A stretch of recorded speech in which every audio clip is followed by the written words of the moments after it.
Yesterday, how did you do? I got second place. I lost by 4 feet. And today? I was 700 pounds light because I didn't really know the weight of the tractor, and that was the first time I ever pulled her. And today, well, let's talk about today. I put her in a 16,000 pound class. I put her in third gear.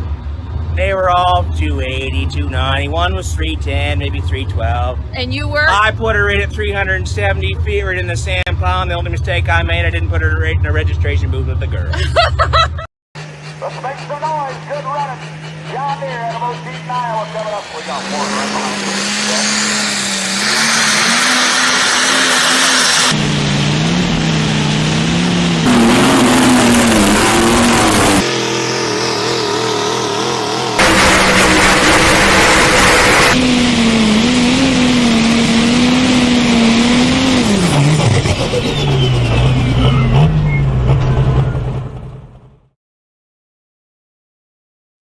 Hello, friends. Welcome to Let's Grow Pulling. My name is Jason Schultz. Excited to be here tonight. It is Kentucky Invitational Week.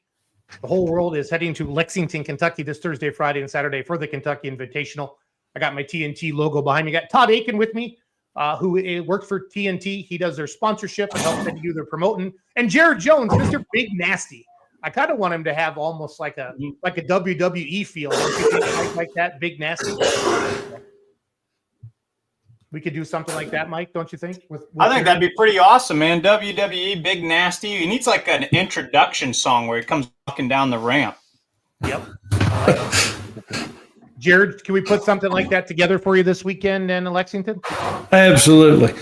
Absolutely. Well, Todd, we're going to kick off the show with you, and then we're going to let you go, and then we're going to get into some full picks. We're going to do some handicapping to try to figure some people out, and figure out what we can do to make some, maybe make some people some money gambling this weekend. But Todd, let's talk about, is this the 12th annual or the 13th annual? I forget. It's the 13th annual this year. We're super excited about this event. We're growing each and every year of this event. We're really looking for a great crowd each and every session. We got a lot of good pullers from around several states that's going to be here, and our event it's grown a lot in the last 13 years, and we're super proud of it here at TNT, and we got a lot of big things coming. We're still planning. We're in the works with 2 more indoor shows for 2026. So we're growing. We're going nowhere. We're here to stay. And Eddie Carey and crew has built a fine organization, like I said, with a lot of great pullers and a lot of great sponsors that help make this go. Yeah, so last year was my first Kentucky Invitational. I got to come down with Beer Money Pulling Team. We ran the scoreboard down there in Alltech Arena, and then obviously with Full Pull Live, we did Sevierville, Tennessee this past. Was that October, Jared? Was that October? Yes, October. Yep. So had a great time down there. I didn't know about fall break, but that's very, very, very busy. It's severe. I could not believe the traffic of people. It was insane. So it was insane. So I do want to touch. Somebody made a video today, kind of really ripping on TNT. It wasn't very positive, making some false accusations that we're not going to be back at the horse park next year. I have the contract for 2026. I'm going to put it up there on the screen. It's been signed by Eddie Carey himself. The dates, Todd, what are the dates for next year? I know I saw a post. I seen it there. I believe it, if I remember correctly, it's the 8th, 9th, and 10th. Okay. Yeah. To touch on that, Marty Anderson with Bad Gear made a very a post today that he told a lot of lies that wasn't true. He's talking about that he's cutting ties with TNT. Well, he applied to be a vendor and he was turned down, and that's what has started all of this. And then he made the post, saying that it was a rumor that we wasn't going to be around anymore. Well, looks like you've got the contract to prove the point. So, yes, we're going to be around, and we're still growing.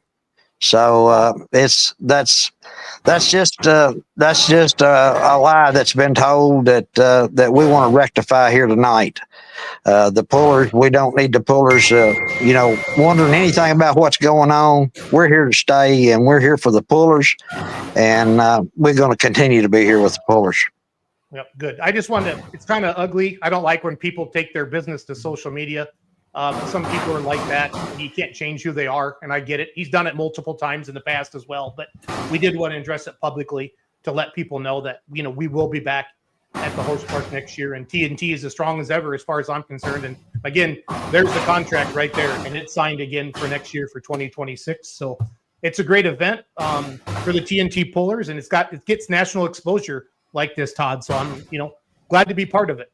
Oh, absolutely, guys. We're super excited for Full Pull to be a part of it, Beer Money Pulling Team to be a part of it. You guys do a fantastic job, got millions of followers of your own. So it's only helping us, and we appreciate very much for what you guys are doing for us. Just like with the podcast, every Monday night, we're happy to be a part of it, and we're super happy that you guys are a part of it. Awesome. Well, thank you, and thanks to Eddie and the team and Courtney and everybody that lets us be a part of it. We're proud to be part of it. I know you're super busy, Todd, but I just wanted to come on and remind everybody to come down. So we'll let you go, Todd. We'll see you in a couple of days, and Jared and Mike and I are going to start talking about gambling. So absolutely, buddy, and we look forward to seeing you. I'll see you on Wednesday. Okay. Yeah, perfect. Thanks, Todd. Thank you, guys. Todd Aiken, everybody with TNT, we just wanted to welcome everybody to the Horse Park this weekend, Thursday night, Friday night, 2 sessions on Saturday. Jared, is that you? Yeah, it's okay. Okay. Yeah, I'd like to add something. Eddie's worked really hard, and let's see, what is it? 28 days. So the 28th and 1st of March, we're going to check out a new venue there in Tennessee. We're going to another indoor pull Eddie's put together, and that looks like a real nice venue. It looks like it's going to be awesome indoor pull. And Todd didn't touch on that, but I will. And real excited to be going there. Awesome. Yeah, if you haven't had a chance yet, head over to the TNT Truck and Tractor Pull, the Facebook page. Everything's on there. And again, the contract has been signed for Lexington, the Horse Park All-Tech Arena there. Will be back January 8th, 9th, and 10th next year. So, Jared, Big Nasty, you came on before we went down to Sevierville. Full pull picks for those of you coming to the arena this weekend. Right when you walk in the door, we have a nice vendor spot, 10 by 20 spot, where we're going to be helping you make your picks, do some gamble a little bit this weekend. And I live in Wisconsin. I don't know a ton about the TNT pullers, Jared, so I asked you to come on tonight and kind of help us do a little handicapping. I had Mike. Mike, what did you call yourself? You're going to be the pick with your brain, not your heart. Yeah. So I'm picking with the head, and you're picking with the heart. Which there's no wrong way to do it. And folks, if you're even looking for a strategy that you can sink your teeth into, go out to the Beer Money Pulling Team website. I kind of showed the world my precise strategy that I use every single time I make my picks. So there's no wrong way to do this. I've got all the data and the research right here, Jason, and yet I think you still pick more winners than I usually do. So we'll see how this goes. Yeah, I had a couple $100 in my account one night, and then I let you get crazy, and then I didn't have a couple $100 in my account after. They were all gone. So, but that's why pulling's fun. Yeah, that is why it's fun. Jared, thanks again for coming on and doing this tonight. We appreciate it. So. Oh, I enjoy doing it with you guys. So for those of you that don't know it yet, gambling is here in the sport of real money, cash gambling, wagering, whatever you want to call it. And it is going to be, the games are already up. We already got some action. We're going to kind of go through each class. We have a couple different things going on. We have some head-to-heads, and we have some pick two to finish in the top three. And I asked Jared to come on to just kind of help us through some of the favorites. Mike, you have some stats, some points champions, and things like that. So either go to the Full Pull app on your phone or your tablet or whatever, or just go to the fullpullpicks.com website, and it looks like this. And you come on here. We're going to go to two-wheel drive trucks here. Give me 1 second. Got to find my mouse. So we're going to select two competitors that you think are going to finish in the top three. Okay? Two competitors are going to finish the top three. Now, these are real odds right now. On the lower the number, like a 1.7, that means they're going to be a favorite. Okay? So right now, Playing Dirty with Evan Anderson. He's the first hook He's at 1.7. Big Stick Donnie Sullivan, a defending Grand National champion, is 1.7 to 1. The Duke, Danny White, is 8.5 to 1. The Dark Horse, Alan Kane, is a long shot right now at 21 to 1. Stone Cold, David Driscoll is basically even money. Did he do really good down there last year, Mike? You know? I can't tell you off the top of my head. I didn't get a full list of last year's Kentucky Invitational winners. I based everything I had off of their 2024 season. A big point I was trying to make today when I was talking to people, it's all about who's hot right now. You know, you got to look at who's done what recently. So I kind of looked at what have they done in their past 4 to 5 pulls. So that's where I'm going to be looking at tonight. Okay. So again, I'm going to buzz down through here. Ultimate Chevy, Walter Robertson's 21 to 1. One Last Shot, David Poors, 21 to 1. Chase Richardson, Suffer Insanity, your Grand National champions, 8.5 to 1. Side Piece, David Carlton's 8.5 to 1. The Bucket List, 8.5 to 1. And Funky Monkey, Chase Carey, your defending champion, right? Jared, he won the points this year, didn't he? He did. He did. So, what do you guys, if you had to pick 2 people, Jared, to finish in the top 3, who are you grabbing out of that bunch, Jared? Man, that's a tough bunch of trucks right there. Oh, gosh. You've got Donnie. Donnie runs well. He's pulled there a lot. You know, Donnie's finished well there. You've got Chase coming, Richardson. That truck, he won the points with NTPA.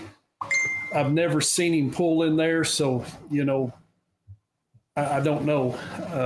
It's hard to count Donnie out. Chase, Stone Cold. I mean, there's some really good pieces of iron in here tonight, and it's tough.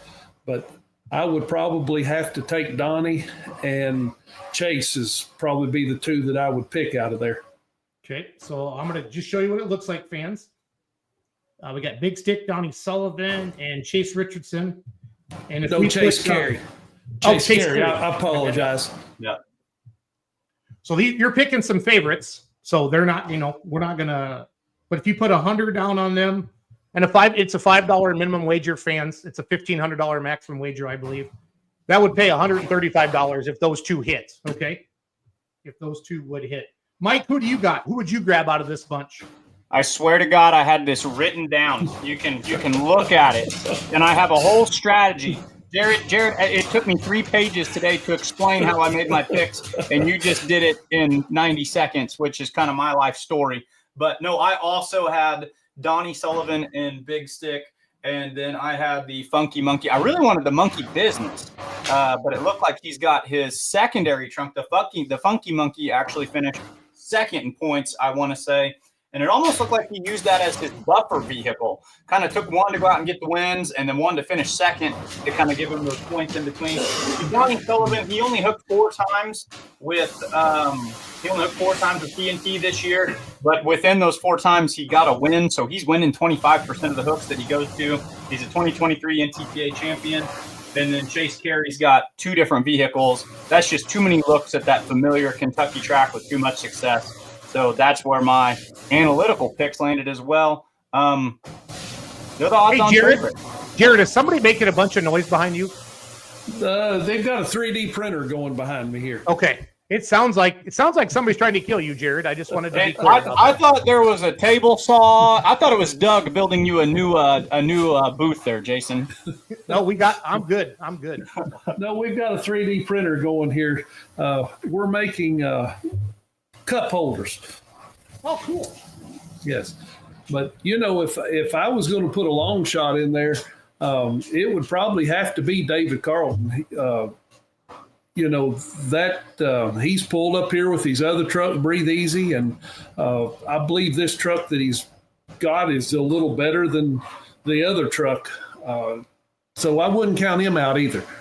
Yeah, Mike, did you get any results from last year, or did you just kind of look at points throughout the season, Mike?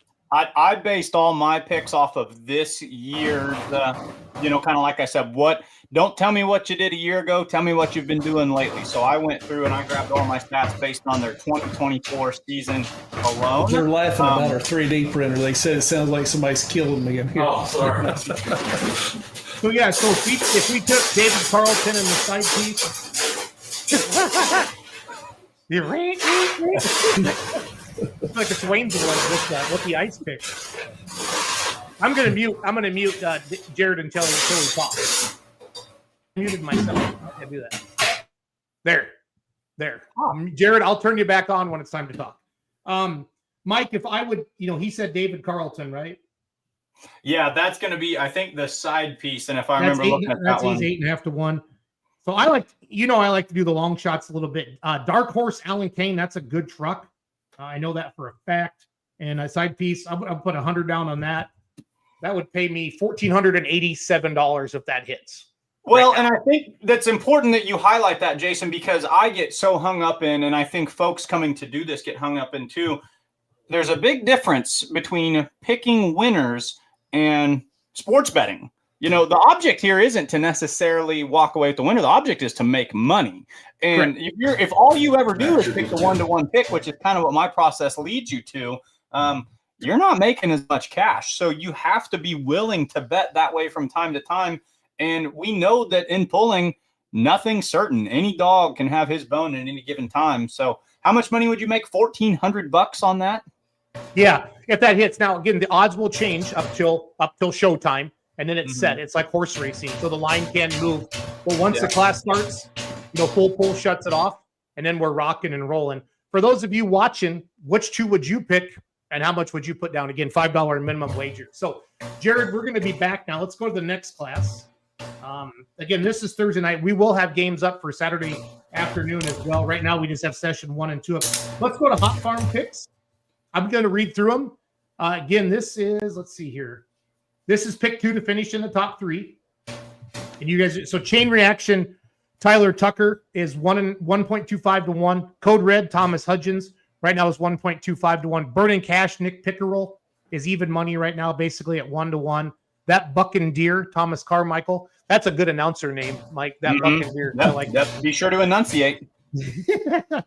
He's 1.25 to 1. Whiskey Binder, Philip Craig's 1.25 to 1. Wheeling and Dealing 2. Mark Hale is 1 to 1. Spare Parts, Adam Patterson, 1.25 to 1. Burning Daylight, 1.25. Cluck and Broke. Cluck, he really did break last year, if I remember correctly. I think he left all his oil on the track. And then One Bad Massey, Randy Simmons, Busted Budget, Chad Reynolds, and Running Late, Danny. So I don't know the Hot Farm tractors as well. I'm familiar with Clucking Broke because what they did last year. I'm familiar with the Wheeling and Dealing tractors from Tucker's Pools, and I'm familiar with Burning Cash as well. Who do you like, Jared? If you're going to pick 2 out of this bunch to finish in the top 3, who do you like? This bunch of tractors is all, it's kind of any given night. You see the odds on them. They're all right there together. I would have to take the Burning Cash and the Buck and Deer. Thomas and Nick, those are 2 good tractors. And this whole class is stout. I mean, just anybody mess up just a little bit and you're going to get the win on them. This is just, it's tough. Hey, Jared, and for the fans too, what's a full pull? Last year when you stuffed it in the sand, how far did you go?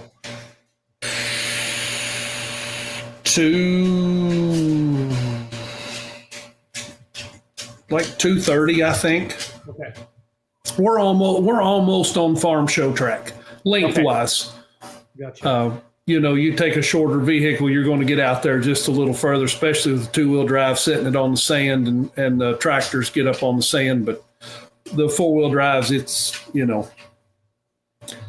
I don't want to put mine up there. I don't want to work on it. And it costs too much money.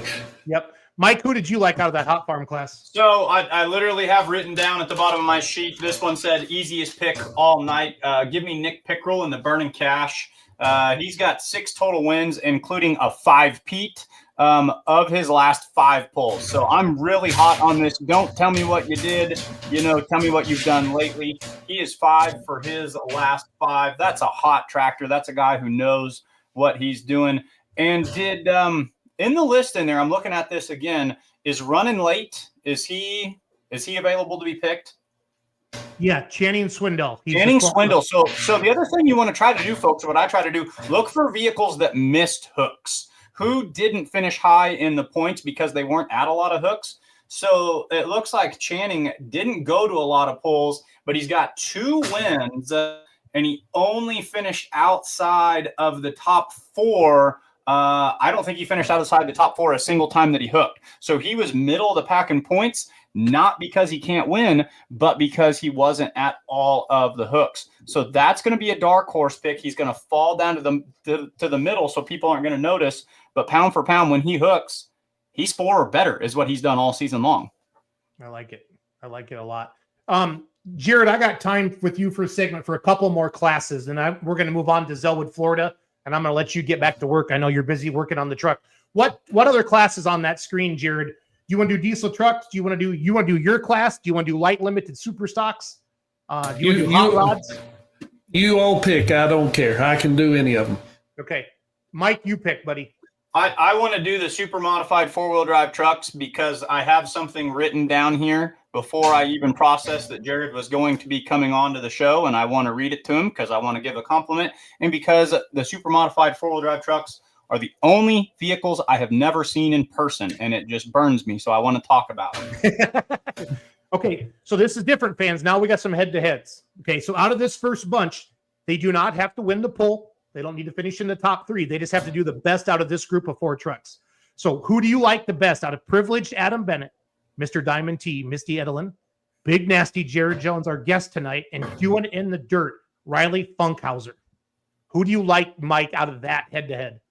So where I wrote down in my notes, Nick Pickrell was the easiest pick all night. I also had another note over here where I determined there was a single vehicle in all of TNT pulling that was the best statistical vehicle for the season.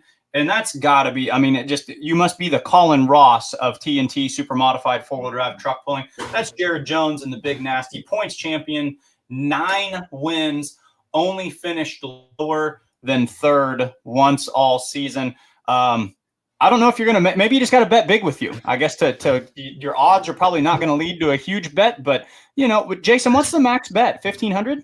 1,500. Yep. Yeah. So 1,500 Jason Schultz dollars put down by Mike Idle should pan out pretty well on the Big Nasty truck. Okay. So we're going to take Jared out of that bunch. And Jared is the favorite on the odds on the money that has been wagered already. He's basically even money. Okay. Out of this other setup, who do you like, Mike?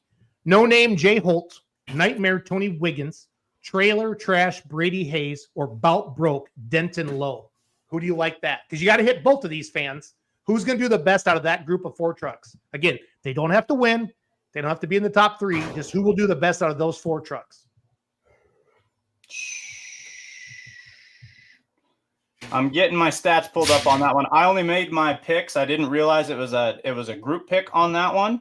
But I do remember the Trailer Trash stood out to me, but I might be picking with my heart, which I try not to do. But I remember thinking to myself that truck right there,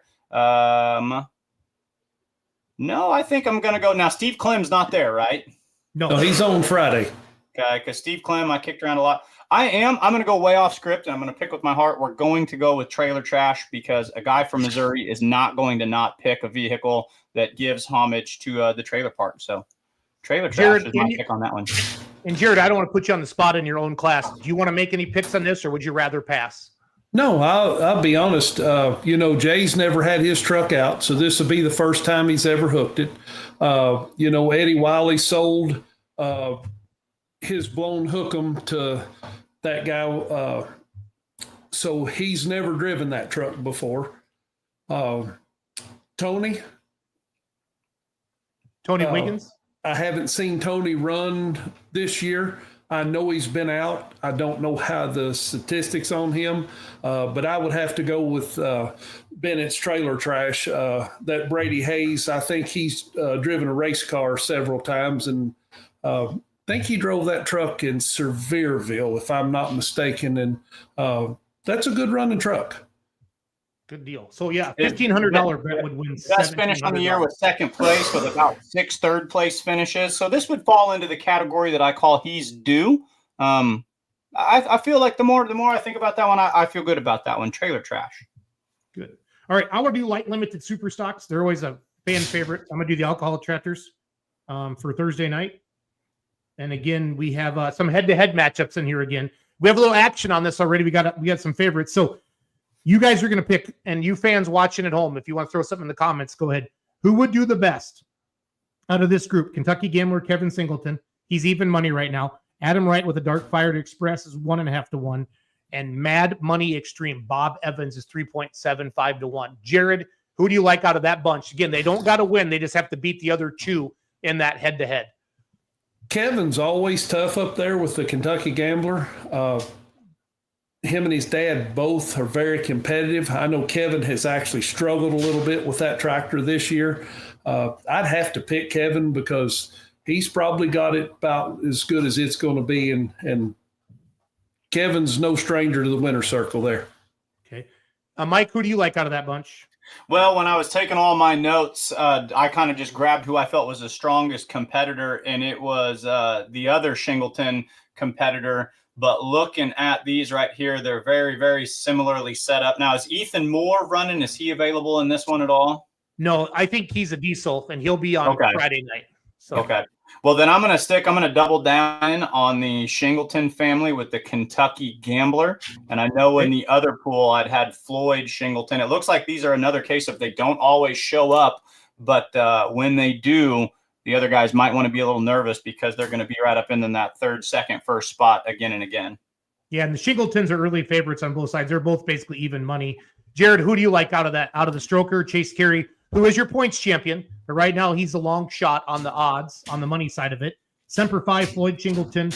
That's Kevin's dad, right? Floyd That is correct. Yep. And then little insane Lawrence Phillips. And that's part of the Phillips insanity. That's one of the brothers. I thought right? long and hard about that one. Okay. Yes.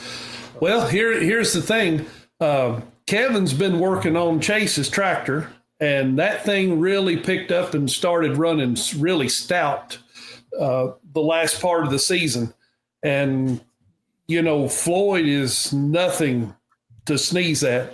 But, if I'm going to bet a long shot, I put Stroker in there and put Kevin and Chase together. I should know better because I know Floyd's is tough as anybody in that class. But, like I say, Chase is the Shingletons have been working on Chase's tractor and man, they've got that thing running really well right now.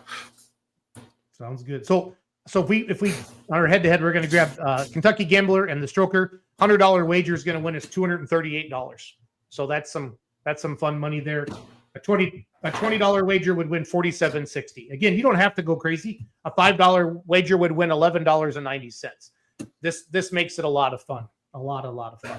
So head over to fullpullpicks.com. Get your picks in now. If you want to do it at the horse park, again, we're going to have people at our booth right at the top. Right when you walk in the door, you're going to see Full Pull Picks. We're going to have a couple of people there to help you out if you have any questions about the app or anything like that. Jared, we're going to let you go here, but kind of wrap it up. Let's talk about the Kentucky Invitational this weekend. What does it mean to TNT, and what does it mean to you as a puller, Jared? That's a pull that I've been trying to win, and hopefully we can go in on Thursday and win our session and get back on Saturday and come out on top. But there's a lot of good competitors that are going to be there, and you just don't count any of us out. It's a good place to pull. I can't thank Eddie Carey and his bunch enough. They and all our sponsors.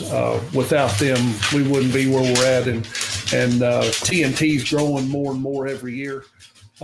Like Todd said a while ago, maybe 2 more indoors. So that'd be 4 indoor shows for us next year. And trying to think what Eddie told me. I think about 26 hooks outside. We're just going to pull all year. I love it. And that doesn't hurt anybody's feelings. Pulling pretty much is year round now, Jared. I don't think anybody would argue with that statement. So no. And we got to thank you guys for promoting the sport, the beer money, all the podcasts that we have out now on pulling and getting the sport out there. It's a wonderful thing for our sport. No, that's great. We're glad to be part of it and great to have you on, Jared. It's been good to get to know you as a puller and as a person this year. And I'm looking forward to seeing you in a couple of days, buddy. Yes, sir. You all be safe coming down. We'll see you later. And I'm glad nobody's trying to kill you, and that's just a 3D printer. I feel They turned it off. Thanks, Jared. See you guys. See ya. Yeah, I heard all that noise, and Doug's up here with me. We just moved into this office for our team. We have a little more space now. And Doug was like, "What is that noise?" I'm like, "That's got to be something on Jared's side." So I didn't know if your wife was downstairs. I just knew for sure that with the new office, and I saw Doug there, and he's Mr. Fix-It, Mr. Handyman, and I was picturing just a couple of sawhorses and a skill saw in the background, and Doug is building like a spotlight, like mid-show. So I was like, well, I won't say anything if boss doesn't say anything. It's all good. Well, so then it's that most wonderful time of the year. You know what I'm saying? Like the holidays are over, right? I mean, I know we got New Year's Eve or whatever tomorrow, but that's just another day. Christmas was great. Polling gets started right away again this coming weekend.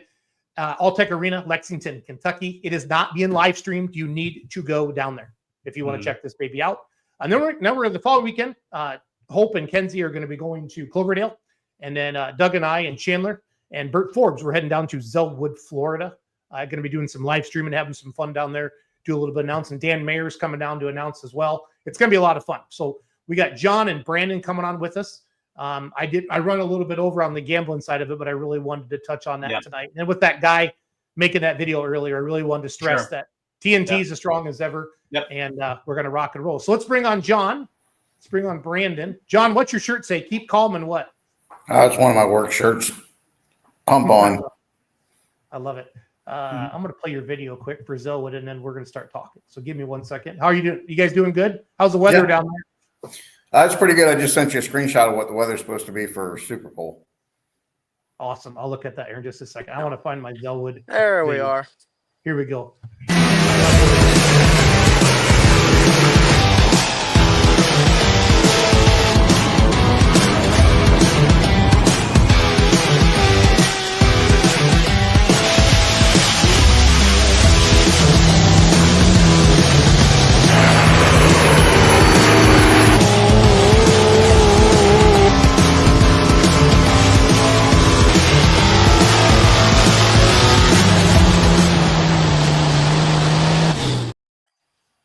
All right. I want to play our promo video there.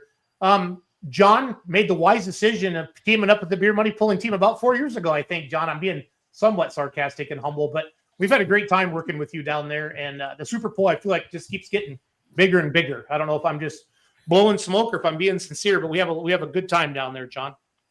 Yeah, it's grown every year. That's for sure. Well, we're basically, a week and a half out now, right? Yeah. What did you send it in the chat, or did you? I sent it on your text message. Zellwood, Florida. Yeah, that's a pretty awesome forecast. I can handle that. No rain? No rain this year? No rain. No rain. That's always good. You got to order those just at the right time down there in Florida. Yeah. It's their Facebook page. No, something on there. So I'm trying to get live on the Florida Facebook page, John. It's not letting me. Sorry. So Facebook's being dumb tonight. So well, good. Well, anyway, John, let's get right into it. Brandon, we're basically, like I said, 10 days away. The Super Bowl. There's two sessions each day. The afternoon is more. I don't want to call it not the big show, but it's 6 p.m. night is a big show. The mods, the semis, the big stuff. But we have a lot of pulling all day long, and it's one admission price for the whole day, right, John? Yes. So, Brandon, what do you love about the Super Bowl, buddy? How close it is to home. Usually we're driving a few hours for some shows, and this one's just 10 minutes down the road, and it's always fun. I never not have a good time. When this broke last year, and I'm sitting here running and getting it going again, I still had best time I could have had. So it's always a good fun show for everybody. Yeah, it is. A lot of pullers are starting to post. There's pullers coming from South Jersey. I saw the mini rod guys, John, they posted today. We have some pictures of some trucks that came. How many pulls do you guys have throughout the year at the park there in Zellwood, John? We normally have 7 to 8 pulls a year, and then January is always our big pull. We invite everybody down from all over the United States to come down and pull, get out of the cold weather, and come down and enjoy some warm weather and do some tractor pulling. I like it. I like it a lot. And anything that you like, is there any certain messages you want to get out tonight to fans, to the pullers? Are there any certain things that you want to let everybody know about? I think pretty much everything's on the flyer. So, if anybody's got any questions, give me a call or Rob a call or ask them on the live tonight. Mike, this is kind of your, did you help with Zellwood last year promoting it at all? Or was this kind of your first year with Zellwood, Mike? No, that's about the time that I started jumping on the podcast and working out with you guys. But this was kind of really getting everything hot and heavier. I was actually thinking about it earlier today. It was right around this time last year that you kind of brought me onto the Facebook side and the social media. But I am curious for Brandon and John joining us here tonight. And Jason's talked about how he feels that the Super Pull has really exploded and developed. How do you guys feel the participation, both from the fans and pullers? Has this pull grown more from a puller's perspective, or are you seeing bigger and bigger crowds every year, or a mixture of both? And just how much has it grown over the past 4 years or so? I really think it's a mixture of both. Yeah, I'll say this. Our big class used to be our big modified class used to be like our open class antique tractors, and it's gone to the 4-engine big blown heavy tractors that are now just huge and out here. So it's definitely, yes, go ahead, it's buddy. definitely escalated. Was this kind of a, if you build it, they will come? And as the modifieds from the Midwest came and as the classes expanded, did you see a lot of the fans kind of start looking at this as a bigger event? And then you saw your crowds expand. Have you had to build more seating over the past couple of years to accommodate for this? No, we haven't. We need to. We just haven't. Okay. Haven't done it yet.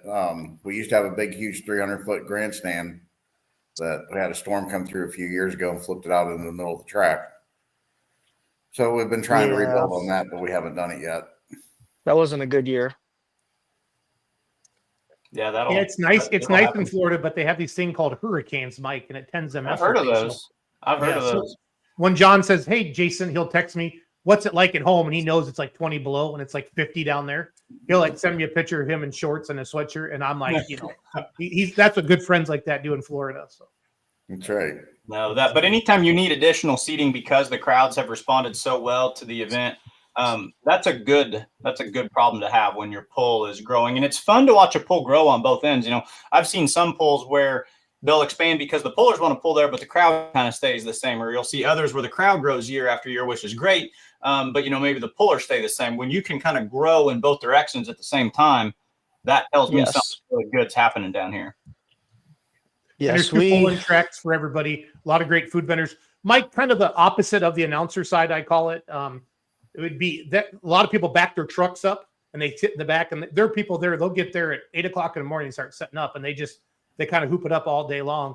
And then like the announcer side is where I see more of the bigger, the family stuff like that. There's nice hillside to sit on. You can bring your own chairs, or you can just crash there. There are a few bleachers as well, but it's a lot of people. But it's not going to sell out. We got room. If we ever put 10,000 people in there, then we'll worry about pre-selling tickets, and that would be a phenomenal problem to have.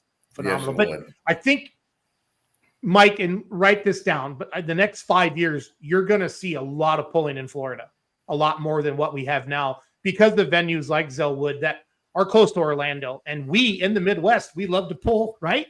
Not everybody likes to indoor pull. I mean, it's a lot of work, the smoke tubes and draining your systems and doing this. And, you can still go down south and make 2 or 3 hooks in the winter and fly back home if you want, or some people just kind of winter down there for 2 or 3 weeks. And promoters like John, they'll let you keep your rig there until you go to the next pull. It's good hospitality, Mike. What I like and what I've heard, and I don't remember, I think I was talking to you guys about this at one of your previous pulls a couple of weeks ago, and you basically said, hey, folks up in the Midwest, if you're starved for pulling and if you want to hook your class, we'll work with you.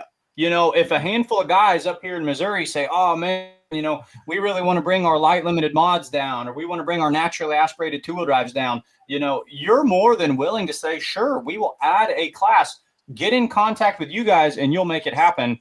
And boy, that gets a lot of these pullers on board. Jason, you're right. This can be getting the winter blues. This could be a paradise for pullers this time of year. It takes 3 vehicles to make a class. and you're good. It takes 3, and that's it. That's all we need is three vehicles in one class, and you've got a class for the show. Calling all pullers. If you want to hook, contact the folks at the Florida Pullers, and they'll make it happen. Pulling in January, Jason. Right. John, with the Super Pull, what classes do you feel like are crowd favorites that you normally don't have throughout the year, but they show up in better numbers, or you don't have them, period, for the Super Pull? What are some of those classes that you really feel like are that draw? I think it's pretty much the whole modified class. I mean, everybody likes the multi-engines. They like the semis. They like the NA trucks. They like the NA mini rods. The mini rods we have all the time. The NA trucks, we have a few here and there. But, I think the crowd really likes all the modified stuff. They want the noise and the speed and the horsepower. Yep. Brandon, do you got anything tonight before we let you go? We're going to have you again on next Monday, but I want to wrap this segment on. We're going to move on to Case and Petch, one of our young guns sitting back there in the green room. John or Brandon, anything you want to get out there tonight at all? It takes 3 vehicles to make a class. Bring whatever you want. As long as it has safety stuff, you're good to roll. That's all I care about. And if somebody does come down that there's not anything in their class, we'll run them on an exhibition class. We'll let them run. And if a 6250 light limited shows up down here and there's nobody else for him to pull against, we'll still let him pull. He's just going to be pulling by himself in an exhibition class. Yep. And it's a good track. We've been working with it now 3 or 4 years down there. Get some moisture and it takes power. And I saw Scott Tedder pick his 3-engine modified up, and Mark Boyer was driving it, and the front end picked up and he carried it all the way down the track. And you don't get to do that on a crap track. No. Donnie Dean spun the tire off the rim. So It's legit. It is legit. So, and again, John, I know you always say, why do you got to say that, Jason? But for us Midwesterners, we just assume everything's a sand track down there, and it's not at all. You guys have done. Oh yeah, I get calls like that all the time. People are going, "Well, what kind of track is it?" And I tell them it's a sandy clay, but it takes the power. Yep. So it's a throw 100 pounds on the front kind of track, if you ask me. I love it. That's what I think of it. I like it a lot. Well, John, Brandon, if you guys don't have anything else, we're going to keep moving on, and then we'll have you back on next Monday. And then you're going to see our smiling faces come flying in next Thursday. So I'm looking forward to it. All right, guys. We'll see you then. Awesome. Thank you, guys. Have a good night. You too. Mike, I'm going to play their video one more time for Zelwood.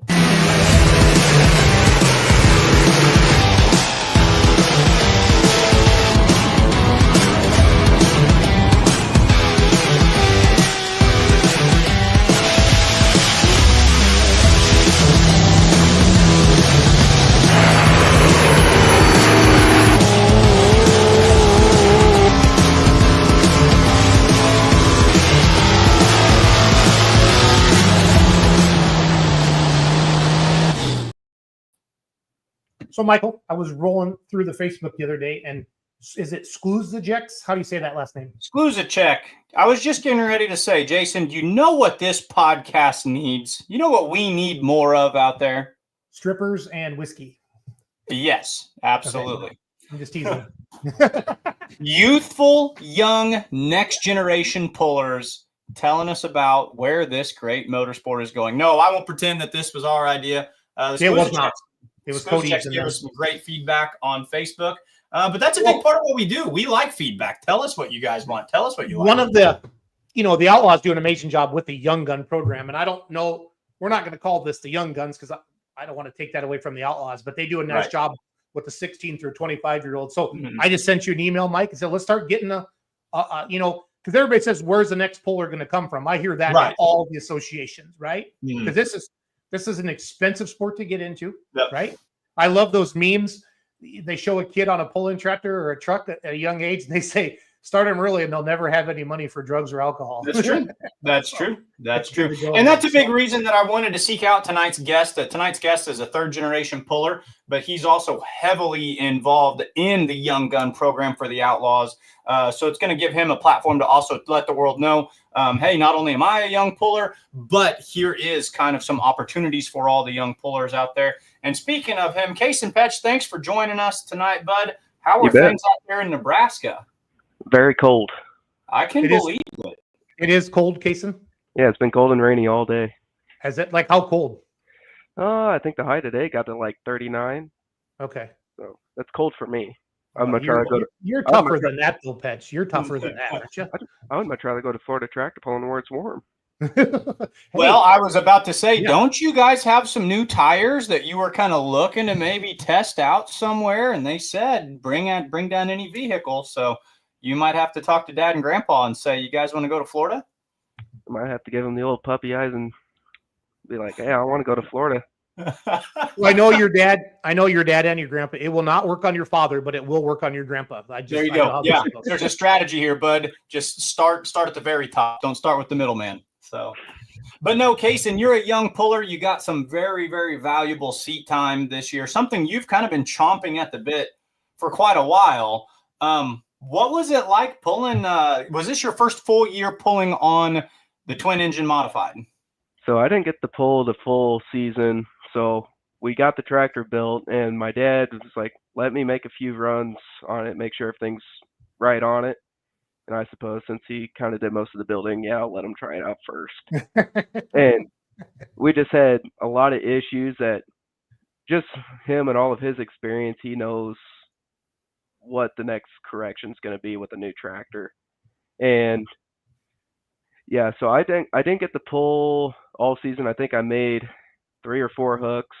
I made an exhibition pass in Gibbon, Nebraska. Iowa State Fair got rained out, so I pulled one night in Wisner because I had to move into college that Saturday. Then Unionville I broke, so I didn't get to pull in Buckner. So I kind of had a series of bad luck, so I didn't get a whole lot of seat time, but that's looking to change next year. Yeah, absolutely. So, like we said, we really want to talk about the next generation of pulling out there. Pulling runs deep in your family. Have you pulled anything else other than the twin turbine that you pulled this year? I mean, did you start on garden tractors, or did you have like a hot farm or something that you've ran in the past? No, I didn't do any of that, but my hometown does community days or whatever you want to call it every summer, and they'd had pedal pulls. So I guess that's where you can say I started, was on a pedal tractor. I qualified for state. I got to pull at the Missouri State Fair when I was 5 years old in the pedal pull competition. But Jason, sadly, that's where my pulling career came to an end.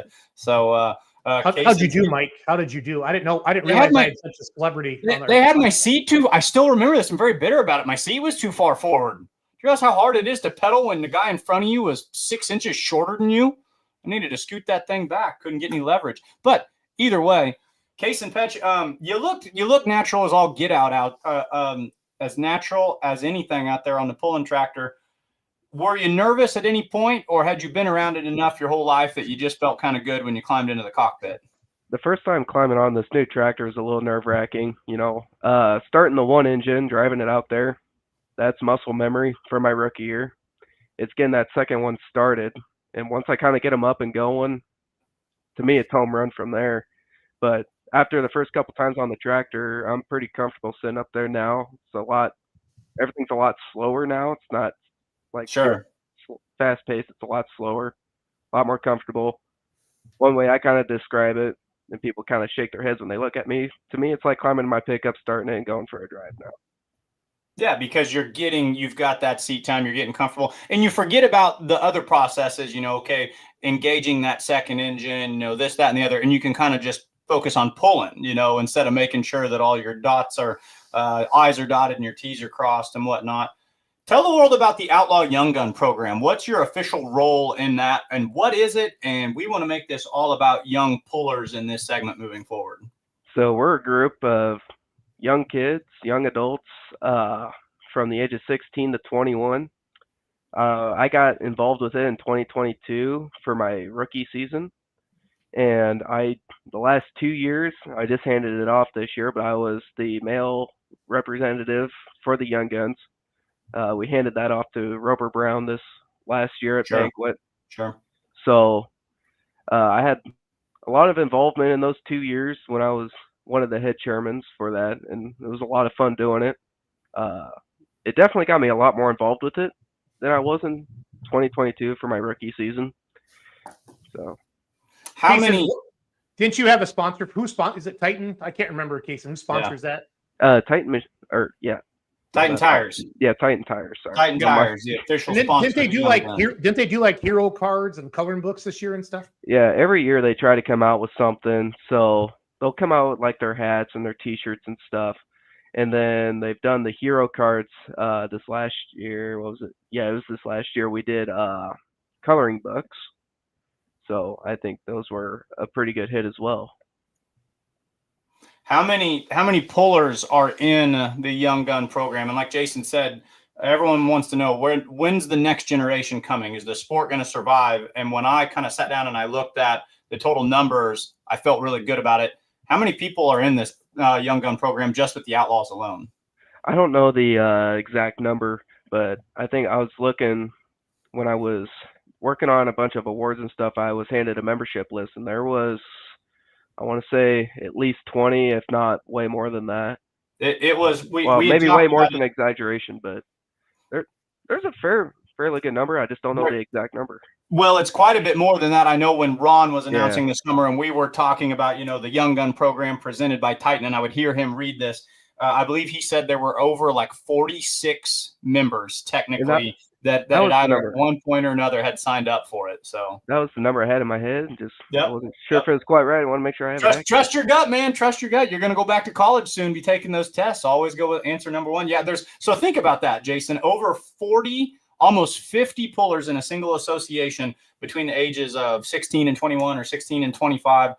That makes me feel good when I see that. And these aren't just random pullers. You guys, you hook for points. I mean, you guys are there day in, day out. We sent some of you guys to the National Farm Machinery Show last year, straight out of the Young Gun program, competing with the big ones. How does that make you feel about the future of pulling? It makes me feel pretty good. When it comes to Young Guns going to like Louisville, I think Lane Paulson got selected to go for this year. But yeah, like you said, we're running with points. We're running with the legends like Mark Ulmer, all of them.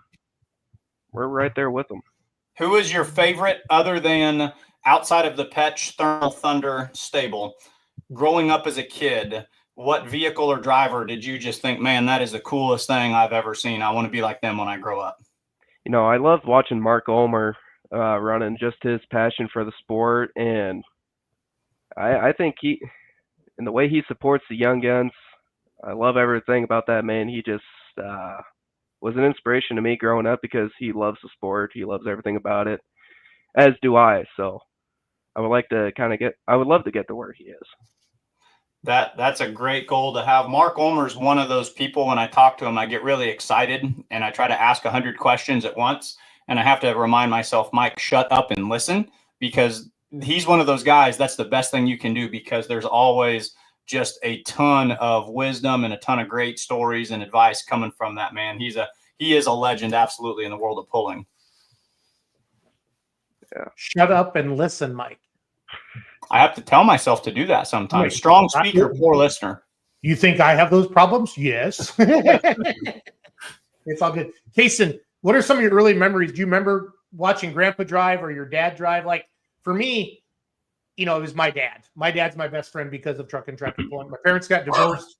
Mom moved us to Wisconsin. It's hard to go back and, drive 3 hours, but that pulling tractor, man, I was back every weekend, Kason, and it was just basically like a hot farm tractor or like a pro farm tractor. It wasn't anything, some big souped up, 4-engine mod, but the time with dad in the truck, Kason, that for the rest, my entire life, I'll remember those drives, the to and from the pull and staying up late and talking and stuff like that. So. Well, I actually wasn't born yet when my grandpa made his final pass. His final pass, I think, is when my aunt got married, and my dad's still kind of on her about that, because who gets married during tractor pulling season?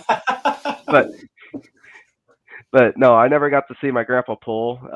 Always watched my dad, but I always joked that my grandpa should at least drive one more time before he retires, but I don't think he will. It was neat to see Cameron, George Neves take cotton candy for a spin down in Lufkin. Didn't have a good hook at all. And I said to him, good job. He goes, that sucked, Jason. So I'm like, yeah, it kind of did, but I didn't want to be that guy. So it's all good. Kason, what's the best advice you've received both from your dad and your grandpa when it comes to pulling? You know, being a third generation puller, what's something they've each told you over the years that sticks to you when you're backing up to the sled? Well, there was one thing my grandpa told me right before my first pass in Whitewright, Texas. It was just when you let the brakes go, grab your hind end and hang on.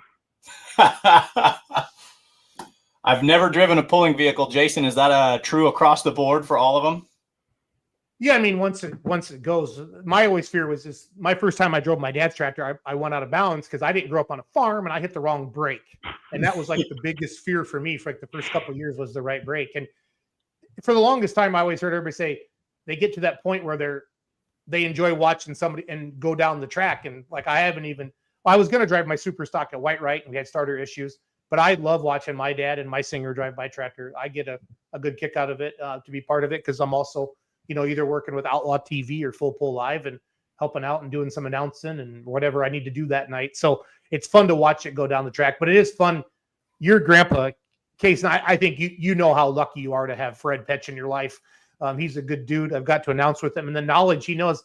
Heck, Mike, he's one of your biggest commenters, I think, on Outlaw social media, isn't he? Is the Fred Petch? Fred, and I told Fred this, and I hope he knows I'm in earnest. The most fun I had announcing this summer, it was in Weeping Water, Nebraska. And it was one of those where things were just kind of going smooth, just another day at the office.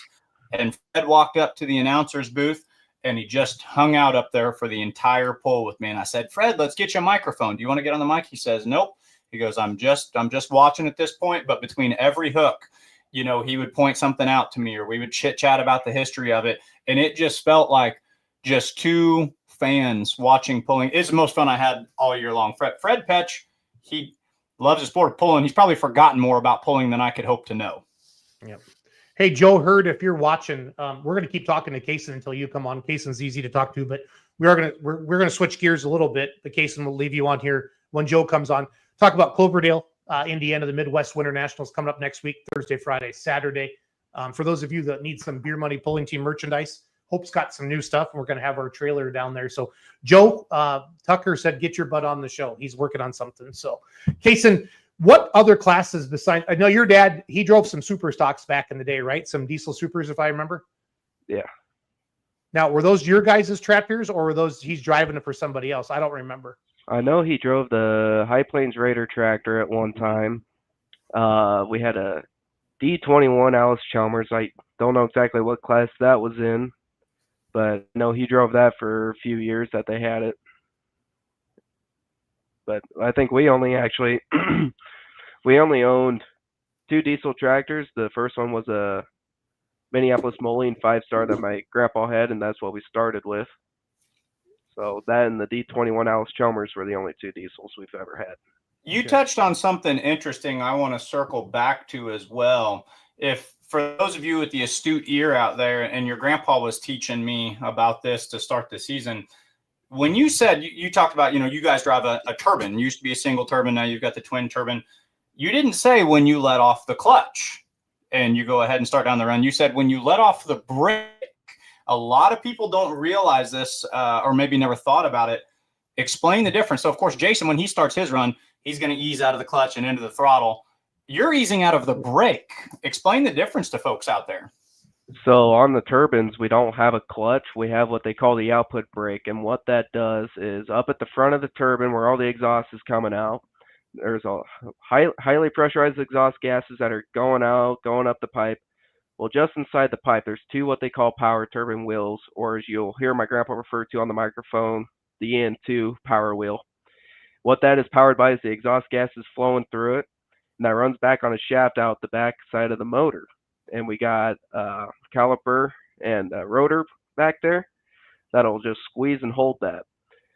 Because if you hit the clutch and you release the pressure, that power wheel's just going to take off and spin, and you ain't going to stop it. So when we're starting them, we have to hold that brake so we can shift.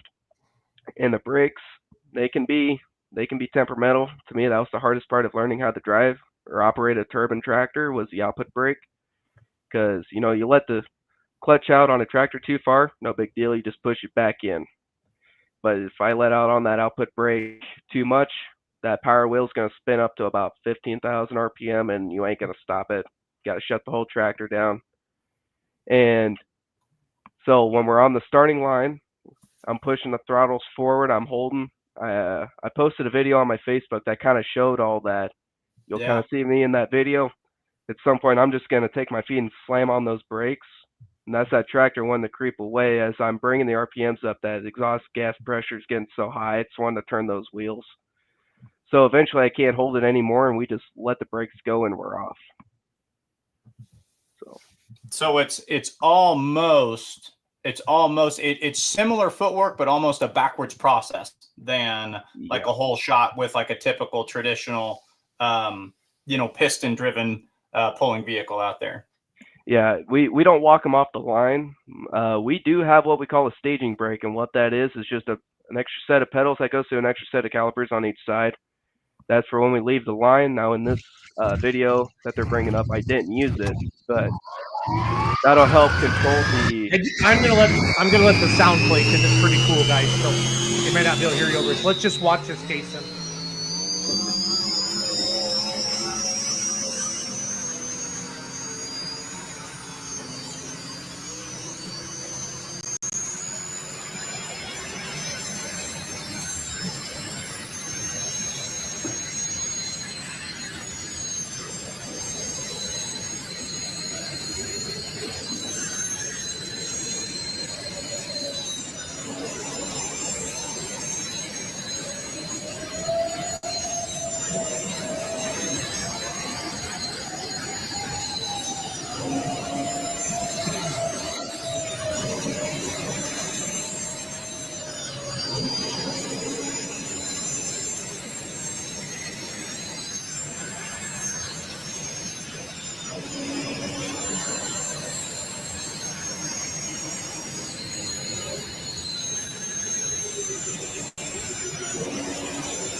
I don't care who you are. That's pretty cool, Kason. That's exactly what I was thinking. I want one. Joe Hurd. How are you guys? Welcome to Let's Grow Pulling. How are you, buddy? Good. I was working on my wife's vehicle because no matter the manufacturer anymore, we can't make nothing last very long. So fair enough. Well, so Kason, thanks for coming on tonight, bud. Thank you for being awesome and continue to be good. And we'll talk to you soon. All right. Sounds good, guys. All right. See you, Kason. See you. So we bring on some young people, Joe. I saw a Facebook post of you like We need to interview. There's so many podcasts now for Oh, pulling, which is absolutely. awesome. And It we is. want to get more young people on. So I sicked Mike on some young people. Now we're back to old people like you and me, Joe. So how's it feel? How's it feel to be a promoter 10 days out from your biggest event of the year, bro? Rock on, buddy. Rock. Perfect. Yeah, have all the faith. We've done it a long time, so there's no more nervous jitters or anything like that anymore. All right, real Like quick, you- Joe, I want to play your promo video. We'll be back in 30 seconds, everybody.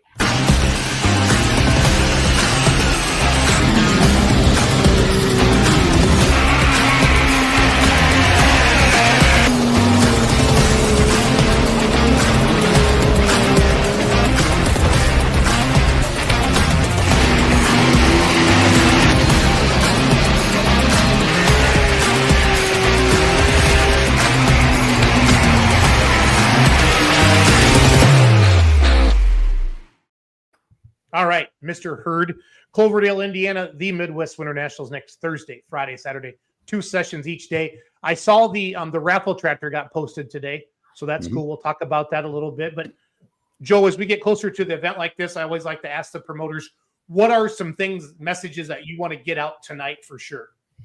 The biggest thing: stop calling and telling us it's going to be cold. What? We got the same technology that you do. I mean, Jason didn't do us any favors one year and really gave us a hell of I didn't think that was going to be taken the way it I was. really, but it just, Jason, it was disappointing, but it was also exciting at the same time because we didn't realize there's so many people paying attention, to what we were doing and some of the silliness that was going on. So, I mean, it was a little detrimental, but it was good though. Cause I mean, people was actually paying attention to it and it was funny. We was laughing. Tucker was like, what are you doing, Schultz? You can't be doing stuff like that. Like, So we get there and it's like, where's everybody? No, at? Mike, you know that crazy guy that does that weather report, and he's like, so I went out and put him, and we did that out in our t-shirts. It was like, Joe, dude, there was drifts outside of Gordyville that year. I mean, well, it really wasn't. There was probably that year. There was probably 3 inches of snow. Yep, and but it 40 blew mile an like hour holy hell. winds, and there's nothing there to stop anything up there. So, I mean, where Jason was at, I think he was down there when we come out of the back road there past DeKalb, coming out to Champaign, and there were some grain bins there, and it was kind of where the snow was getting dumped at us. So it looked real dramatic and awful. It was, oh my God, look how deep the snow is. There it was, but everywhere else there was a quarter of an inch because it all blew to that grain bin. Joe, I go to Florida next week. I'm going to look for a spot for you guys to have the Midwest Winter Nationals in Florida. I don't know, guys. Sometimes, when we had pulls at DuQuoin indoors, you'd lose some of your Badger State guys and you lose some of your faraway guys, and I get it. I understand, but, I mean, there's people coming, really not so much, but they are coming from California, from New York, Pennsylvania, East Coast, all over the place. I mean, they're coming from everywhere. So this event has an amazing reputation. Joe, you know that the Midwest Winter Nationals, it is, as the great Charles Post would say, the Super Bowl of single turbocharged pulling tractors. And he's not wrong with that at all. Got a great voice, does an awesome job announcing your event. It's fun it's just a lot of fun. It's always right after Christmas, or it's in January. People been kind of cooped up, in middle of September, we're all burnt out of pulling. We don't want to see a pulling vehicle ever again. And then about November, we're like, I kind of want to go truck and tractor pulling again. Let's go. Well, like I said earlier, it's a year-round event anymore. I mean, back years ago. I mean, it's nothing new. I mean, Indy Super Pull back in 1975. I mean, that was something back then. The old TNT days, Skull Copenhagen. Yep. But if anybody's got any more of those stickers left over, I'll gladly take some donations. I had one, and it was in a box, and it was in a filing cabinet in a box in my garage, and I cleaned my garage out recently. I was like, oh, Christmas came early. I found Skull Copenhagen stickers, the old Holden Circuit stickers back years ago. These old dorks, and put them on our vehicles and everything. Thought we was cool, but wasn't. And the mice had their way with it. So it happens. You say them things found religion. They became holy. Yep. The live stream would be available at whatsmoking.net, all 6 sessions. The test passes, I think you guys usually live stream those 2 for free, don't you, Joe? If I remember. We test everything out. I mean, it's like a test and tune thing too. You know, I mean, we get charged for it, but you know, it's a good way to set everything in. You know, we've built a hell of a track there before. NTPA done a good job building the track, and I know we can build it'll never be a Gordyville track, but we'll get as close as we can to it anyway. Yeah, I went to Josh Blackburn's. He had a little shop party the other night, and I saw a flat top there, and Ray Heron. It's some of those guys, and they're excited. Everybody was asking about the event, and you know, pretty good. Looking forward to it. So it was good to see. It's just that time of the year again. People are itching to get going again. A lot of guys going off the dyno. I saw, was it Justin Grimes or what's the Grimes family? Mike, they got their Light Pro ready, their new component. I think. Yeah, the one from over there in Osborne, Missouri. That sounds right. I think what do they call it? Came out of Joe Bush Ag Repair. Yep. It's definitely exciting. I mean, there's a lot of things, and you know, in the cold thing, you know, everybody's calling saying it's cold. We get it. But the good thing about it being cold, and it's supposed to be high in the, you know, low 20s, you know, it's wintertime. It's what we expect, you know, lows at night in the single digits, up, you know, middle teens. The good thing about that is it kind of expands our parking array over there. You know, some of the earlier complaints from previous years, whether it be within TPA or from us from years ago, just not a lot of parking over there at that event. But we've got a plan. You know, all the pullers should have got their puller packets in the mail by now, and just read through that really good, because it's very, very, very itinerary based. You know, it's just kind of like, imagine having 3 hops, skips, and a jumps to get your destination on an airplane. You better pay attention to it, because it's going to get you where you need to be, when you need to be, and how it needs to be. And we've done all the headache work. Just follow the directions, and it's that simple. But with it being cold and frozen, that's really going to help with the parking situation, especially with the spectators and everything. So there's going to be more parking if it's frozen, you know, where we're not messing their grounds up or anything. So that's a good thing, guys. I mean, it's cold. It's one door in, one door out. You know, like Shipshewana, the past few years, you had 2 doors opening and closing and creating a vacuum through there. Kept it warm, done a heck of a job, but it was sometimes a wind tunnel of coolness. So just one door is going to get open and closed, and we can fit a lot of tractors in there. So it's just the parking is going to be the only challenge, but we've overcome that challenge already. So just pay attention to your puller packets, and it's pretty simple. I believe that everybody will survive, Joe, and they'll be okay. Oh, absolutely. You know, it's like we look back at Gordyville, all them years of being there. You know, we could put 200, it was nothing comfortable there for us, but you could put 200 vehicles. I had, you know, 2 sessions in there, Thursday afternoon, Thursday night. And, you know, I'd have to evacuate everything that pulled Thursday afternoon. And a lot of times I didn't have no time between pulls to do it. So you had to do it after the pull was over. Thursday night, you had to pull all them vehicles out, rearrange the building, pull all those people that's waiting to get in, and put them in their proper places. So when we went to Shipshewana, that, be surprised what 40 spaces extra, 40, 50 spaces extra will do for you. I mean, that meant that I got some of Friday afternoon in there, and got some, you know, 200 or so at Gordyville, 240 up there at Shipshewana. To tell you the kind of room that we have at Cloverdale, the way I laid the floor plan out, there's enough room for 330 tractors in there. So that's like, wow.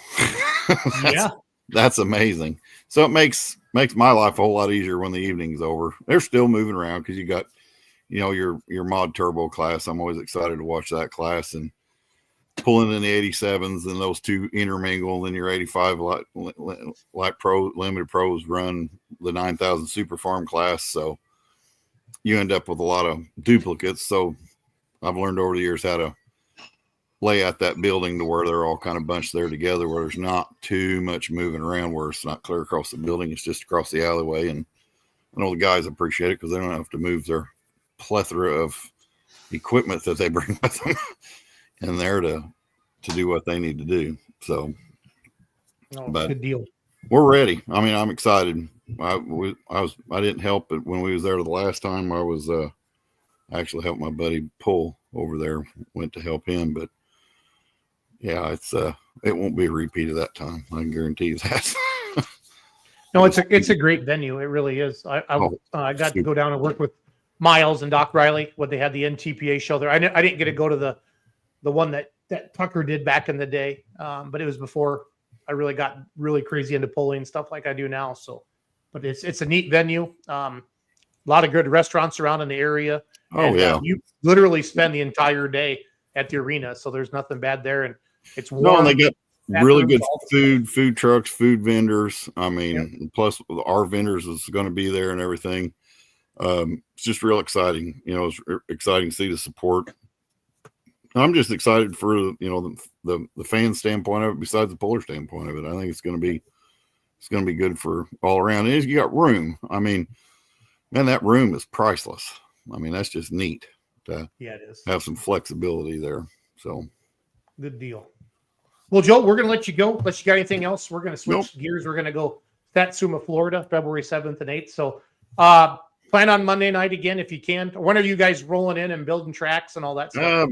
Monday, we're actually going to be over this coming Saturday, probably doing some things, and then I'll be back there, going to haul some stuff in Saturday, and then going to haul the rest of it. JR and Clint and all of us and Justin, we're going to get everything in there hopefully by Monday, because Monday at some point we're going to start, you know, scraping and doing what we do and lay the foundation for Charlie and them to build a hell of a track. So I love it. I love it. Thanks for everything, guys. We appreciate it. You can send me a link Monday. We'll talk Monday or something. Okay, that sounds good. Thanks, Joe. Best of See you luck, guys. Thank you. See you, buddy. The best You do cure when it gets What's that? really, really cold. If you're a fan, the best cure when it's cold like that, another beer. Another beer. Another beer. I don't know if you guys have tried this new product. It's called Another Beer, but just Another another beer, and you won't feel so cold. I'm telling you, there's no shortage of another beers at this They have event. they have another beers at the Midwest Winter Nationals. Just one more. So I'll play their video one more time, and then we're gonna go south. Talk to Mark Kelsey. Be right back.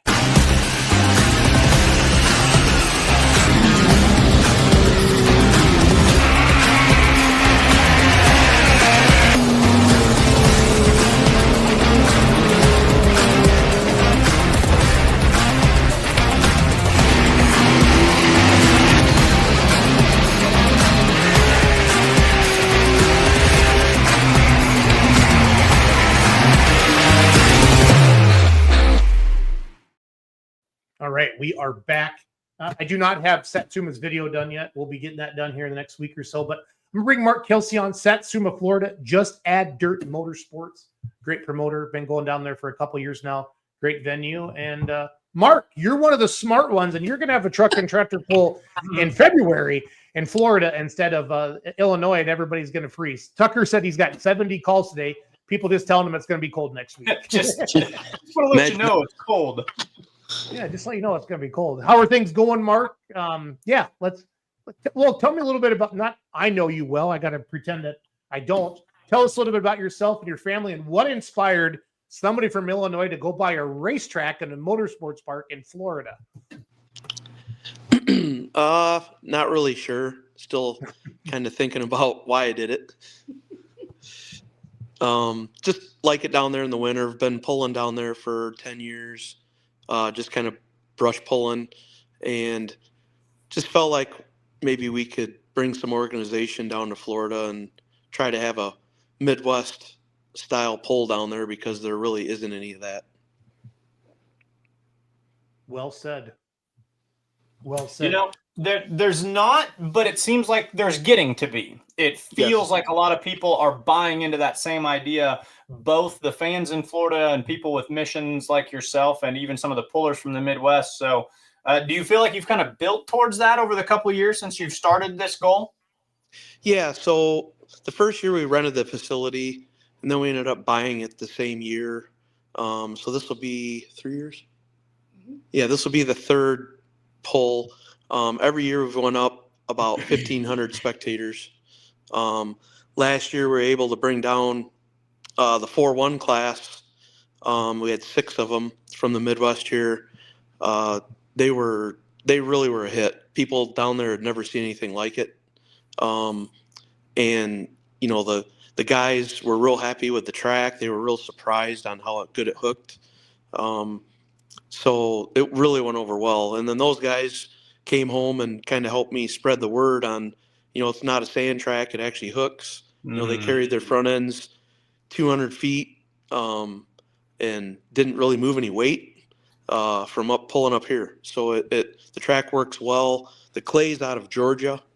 So it's 105 feet wide. We pull 2 sleds. We've got 700 feet of straightaway.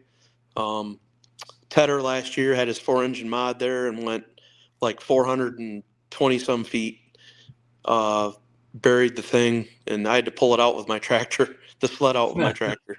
He buried it. So it was pretty cool. It was awesome. The crowd went wild, as they like to say, Mike. The crowd went wild. So what I like, what you do, Mark, is you kind of have some, I'm going to say, local classes or more classes that are maybe regional to that Florida area. And then, you know, you bring, like you said, the 4-1s last year. And this year you connected with the Outlaws, 5.0 Pro Stocks and 3.0 limited Pro Stock diesel trucks. It's got to be the first time 5.0 Pro Stocks have ever been in Florida, right, Mike? Yeah, I was thinking that. And I really have been intrigued by this. And I hope the turnout is awesome. And you want to talk about what the fans are going to see when these guys come down. This is an exciting opportunity for all the associations right here involved in this. Yeah. Mark, when you've been talking to pullers, what kind of feedback are you getting for classes? What do you think some of your bigger classes are going to be this year? I think the 3.0 truck class is going to be pretty big by the sounds of it. I know we've got, I think, 6 5.0s committed already, working on some more of those. I know Outlaw's working pretty hard to get more of those down there. I've got some light supers coming, which I pull that class. We've got some mod turbo guys, the Foresters out of Pennsylvania. Yep. We've got some super farms coming. We'll pull them guys together. That's what we did last year, and it worked really well. I think a super farm actually won that class. Gary did. Yeah, Gary Shavink did. Yeah, Shavink did. Yep. So that's kind of what we have going on. I'm hoping we'll have a decent blown mini class. I know we're going to have a lot of naturally aspirated mini rods there for sure. And that's kind of what's going on. How many total hooks in general do you guys typically anticipate, or are you anticipating for this year? I don't know. Last year we had 94 on Friday night and 97 on Saturday night. So it was big show, great show. I mean, those are yeah. perfect numbers. Perfect numbers for a twin track setup down there. That's good. How have the crowds been, and have the crowds grown a lot over each of the 3 years? They have, like I said before, it seems like about 1,500 a year. We had approximately, I think, 6,000 go through the gate Friday and Saturday night combined. So it was a good turnout. We had traffic backed up for 2 miles out on Highway 17 in Florida. This year we're going to have a lot more cops helping us get people in and controlling traffic. When you see a big turnout in fans like this, and I wanted to ask the other Florida puller promoters that were on here earlier as well, is that a reflection of all the people in Florida? Are these Florida fans that are saying, oh my goodness, this is awesome tractor pulling? Or is this also people from the Midwest like Jason and myself who have been like, hey, we're tired of sitting in the snow. Let's go watch a tractor pull in January. Can you kind of tell one way or another? Yeah, so we get, a lot of snowbirds down there from the Midwest and the East Coast from up north. They definitely show up for it. And a lot of locals do as well. I'd say we had, I don't know, there might have been, I guess I really don't know how many people, came down just for the pull. They weren't there either dodging snow or vacationing, but it seems to be growing for sure. And then they do other things there too, Mike. Like, don't you have you having some sand drags or dirt drags or something, Mark, coming up in a couple weeks? Yeah, the following weekend after the tractor pull, we're having dirt drags. Yes. Cool. Yep. Which we had last year, but it got rained out. So. And it's a great facility, Mike. It's a circle track, so I mean, there's not a bad seat in the house for the fans. And I remember watching it last year. Was it live streamed, or were we in the beginning stages of experimenting with some live stream? And we experimented and we sucked on Friday night. But I remember watching it, so I don't know if that was public or if that was us just kind of tinkering. No, it was Doug and I not knowing what we were doing with some new equipment. Just we're way better, and we'll be way better this year. Full pull will be there, so it's good to go. So I saw a lot of hands waving and yelling going on. Oh Jesus! It was kind of a show of its own, just watching them trying to live stream it. It was not. Doug and I are. Doug's one of my best friends in the whole world, and with best friends, you're not afraid to say anything. And I think we both crossed the line that night with each other, and it was pretty stressful. And then but that's how it goes. So that's how it goes. Yep. That's I just kind of got some goosebumps even thinking about Doug Idle. So I don't know if that's a good thing or not. We just went down memory. Well, it's there's growing pains and everything, and at the end of the day, pulling is expanding, live streaming is expanding, pulling in Florida is expanding. We're all the better because of what everyone on this, what you guys are doing here. So, Mark, I like the fact that you're a puller. You have a light super. Not everybody knows that can run PPL Champions Tour or Outlaws or Grand National NTPA. You have a really, really tough tractor. I know you just did. Were you just at the dyno today? Did you tell me earlier at Blackburn? Yes. Yeah, I just got home from Blackburn's. Yes. Okay. Can you tell us I want your torque numbers and your dyno numbers, if you don't mind. They're top secret. We've got it kind of turned down a little bit. We're fighting. Well, I think we got it figured out, but we had some rear end issues. Is why I wasn't handling right going down the track, and so we're gonna leave it turned down in Florida and just try to figure the thing out. But it did run very well. Yes. Good. So did you actually sit on it, or did Josh drive it? I sat on it. Yeah. That's pretty cool. Pretty cool. And it's pretty neat. If you haven't, Blackburn's got that wheel dyno mic where they actually sit in it and they run it through a real pass. So it's pretty cool. It's quite the feeling. Were you wanting all your numbers, or did you just have the pulling itch and that was the closest thing that you could get to going down the track this weekend? I guess, could you say that again? No, I was going to say, I was just trying to make a joke out of it. I said, were you really wanting your numbers, or was this just the closest thing to recreating an actual pass, right. The week after, pretty much after Christmas? Yeah, I've been working out of town all summer, so I only got to hook the thing 3 times this whole summer. Mm-hmm. So I guess I was just missing it. But yeah, no, we did some turbo work, tried to settle them down a little, and it's pretty much a brand new engine. So we just wanted to make sure it was going to run right in Florida. And it only took about 4 or 5 passes, and we had the numbers where they need to be to make a good pass. Good deal. Yep. Again, if you're just joining us, Mark Kelsey, promoter of Just Add Dirt Motorsports. His wife Stacy's actually the real boss. When you meet her, you'll understand that. There she is. Yeah, for sure. We got to go back and raid that bar again, Mark. When we all went in last year, you should have seen their face. Yes. I bet about 40 of us rolled in there. That was a good time. At midnight, and then we got kicked out at 12:30 or 3 o'clock. Yeah, is that the one with the jail bars? Doug said in the windows, the jail, like the jail cell. Cheyennes. It's called Cheyennes. Yep. Yeah. So that was quite the night, or 2 nights in a row. I'm surprised I lived through it. You were fine. Yeah. Again, blown and natural aspirated mini rods. 5.0 Pro stocks will be sanctioned by the Outlaws. But if you have a 5.0 Pro, you can come hook with the Outlaws. Light super stocks, that's Mark's class. And you said Blackburn Racing is going to help sponsor that class. Is that true? Yes, they are. Yep. Okay. 3.0 diesel trucks, again, sanctioned by the Outlaws. And then some of his classes: improved farm, super farm, modified tractors, 4.1 limited pros, pro stock 4-wheel drive trucks, and natural aspirated 2-wheel drive trucks. I feel like those last 2 classes, the pro stock 4-wheel drives and natural aspirated 2-wheelers, there's quite a few trucks of those, Mark, in that area, or in that Florida area, right? That pull? Yeah, there are. There's a pretty decent class. They run, so the 6,200 pound 2-wheel drive class, they actually run that diesel. You can run a diesel as well with any combination you want. Well, no, not any. It's limited to cubic inches, but the Foresters kind of came up with it. But they've got one with a Ford engine in it, does very well, that they actually sold to Brian Caprioli. And now there's another one in Florida that's built that he's going to be there too, I believe. And so there'll be two diesel 2-wheel drive trucks in that class as well.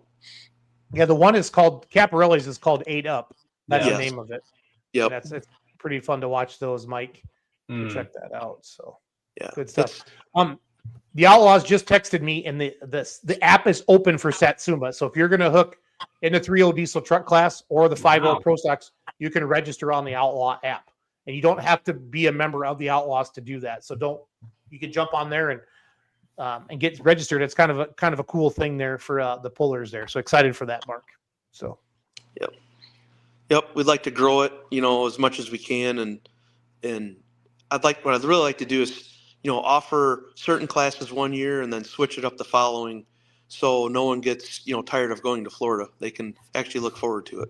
Say that again. Nobody gets tired of going to Florida. What? Yeah. We don't want anybody to get tired. I know one thing about it is I've heard from pullers that they have no problems talking their wife or children into going to a tractor pull in Florida. They mention it and they're loading and ready to go. So, yeah, Mike, you think we could talk Dominica into that for you? Like, hey, honey, road trip, field trip, or? This is my birthday weekend, so I think I can just demand it, don't you? Is that how that works in a marriage, Jason? No. Your wife's awesome, but she's the boss, Mike, and I know how this works, so it's all good. We know that, yep. But no, I wanted to go back. You talked about outlaws out there, or anyone who's even not an outlaw. The app, super easy. It looks like they've actually even made it easier this year. Just click on Satsuma, Florida. Right there, you see driver entry. So, Jason, I didn't tell you this, but I actually built a 3.0 truck over the winter. So we can go ahead and register that right now if we want to. But no, super easy. Be sure and do that so that way we can get all of your updates and results posted live while we're doing that. Mike, what scale is this 3.0 diesel truck that you built over the winter? It's a 1/32 scale. See, everyone goes for the 1/16 or the 1/64, but the 32nds, those are actually the hard ones to find. So that's what's going to be cool about it. It's called Starscream. Well said. Well said. Mark, how far are you from Orlando? Is it just a couple hours? Like, what are the big areas around you? Yeah, so Orlando's an hour and a half. Daytona's a little less than an hour. St. Augustine is about a half hour. The beach by St. Augustine is about 45 minutes from us. Okay. Jacksonville's about 45 minutes. Ocala's an hour and 10. Gainesville is about an hour. And Tampa's like 3. So people, you could go to this pull and go have some fun either before or after. With the farm show being the next week, you make your loop, go down to Florida for the weekend, head your way back up to Kentucky on your way back home. If you do this right, and like Mark said, nobody usually says no about going to Florida in February. Mm-hmm. It's usually is that the Strawberry Festival? And this is for the pullers. We have a lot of room for them to leave their vehicles if they want to go travel around Florida. So it's no problem. And it's a nice racetrack. What did they? Was that you? That's an old circle track, right, Mark? That you guys bought? Yes, it is. Okay. Yep. We've never. How many events did you guys have down there? What's that? How many what? How many events did you guys have down there last year? Just 3. That's it. Okay. Yep. Mm-hmm. We had the tractor pull.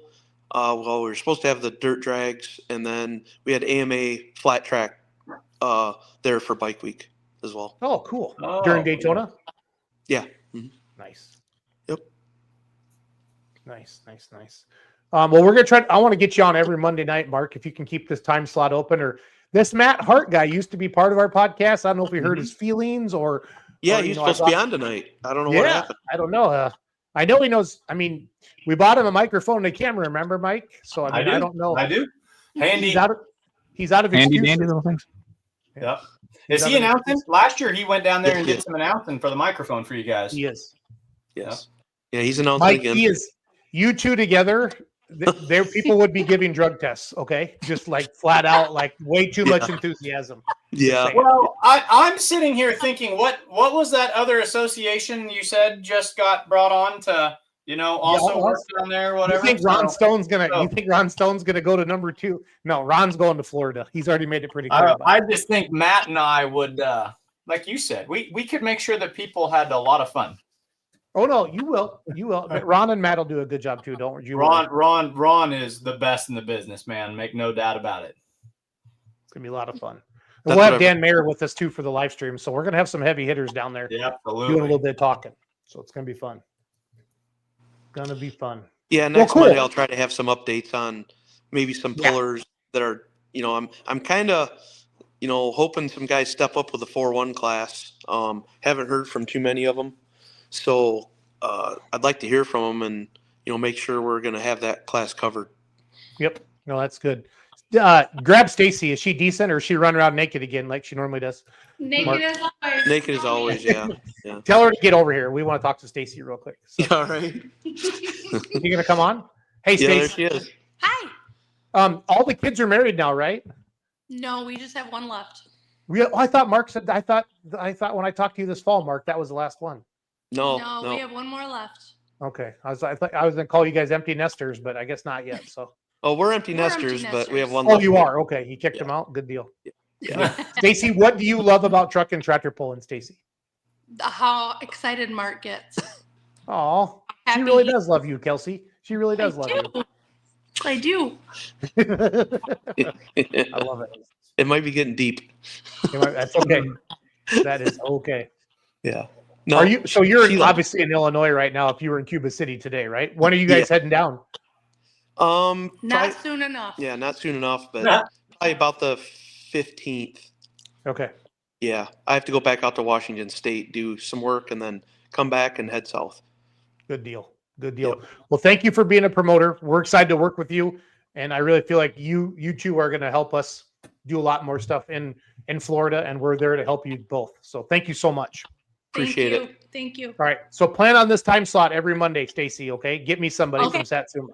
All right. I will be there. All right. It's Thank the you. same link every week too, Stacy. The same link. Okay. Okay. All right. Have a good night, guys. Thank Good you. luck, guys. Thank you. Yep. Thank you. Mark and Stacy, I switched I made it the tall, skinny one, and I kind of slid in like this. Yeah, I kept. Did you see me chasing? I was like, because I kept falling out of my screen. So I was like, where do? And it's mirrored on me. So like, the more I tried to lean the way I thought I needed to lean, I kept falling out of my own camera here. Yeah, so Mark signed the contract with the Outlaws for the 5.0 Pros and the 3.0 diesel trucks last week. Him and Ron and Kyle and Kurt put that together. So excited to bring the Outlaws to Florida. On the Outlaw side of it. That's I freaking think- dope, man. That's I exciting. think they'll travel. I know they'll travel. I think it's going to be fun. I think we'll get some other pullers that just want to come to Florida. And Mark is a dirt guy. He's a puller. It's a good track. It's a good facility. Doug, this will be our third year, right? Going down there. So we're not going to invite our friends down there, and if it's junk, because it's not. It's a great facility. It's a good time. Plenty of parking. A lot of fun. And go to the bar with us afterwards. That doesn't hurt either. So be a good time. Be a good time. So thank you. Shout out to Kelsey's for doing this.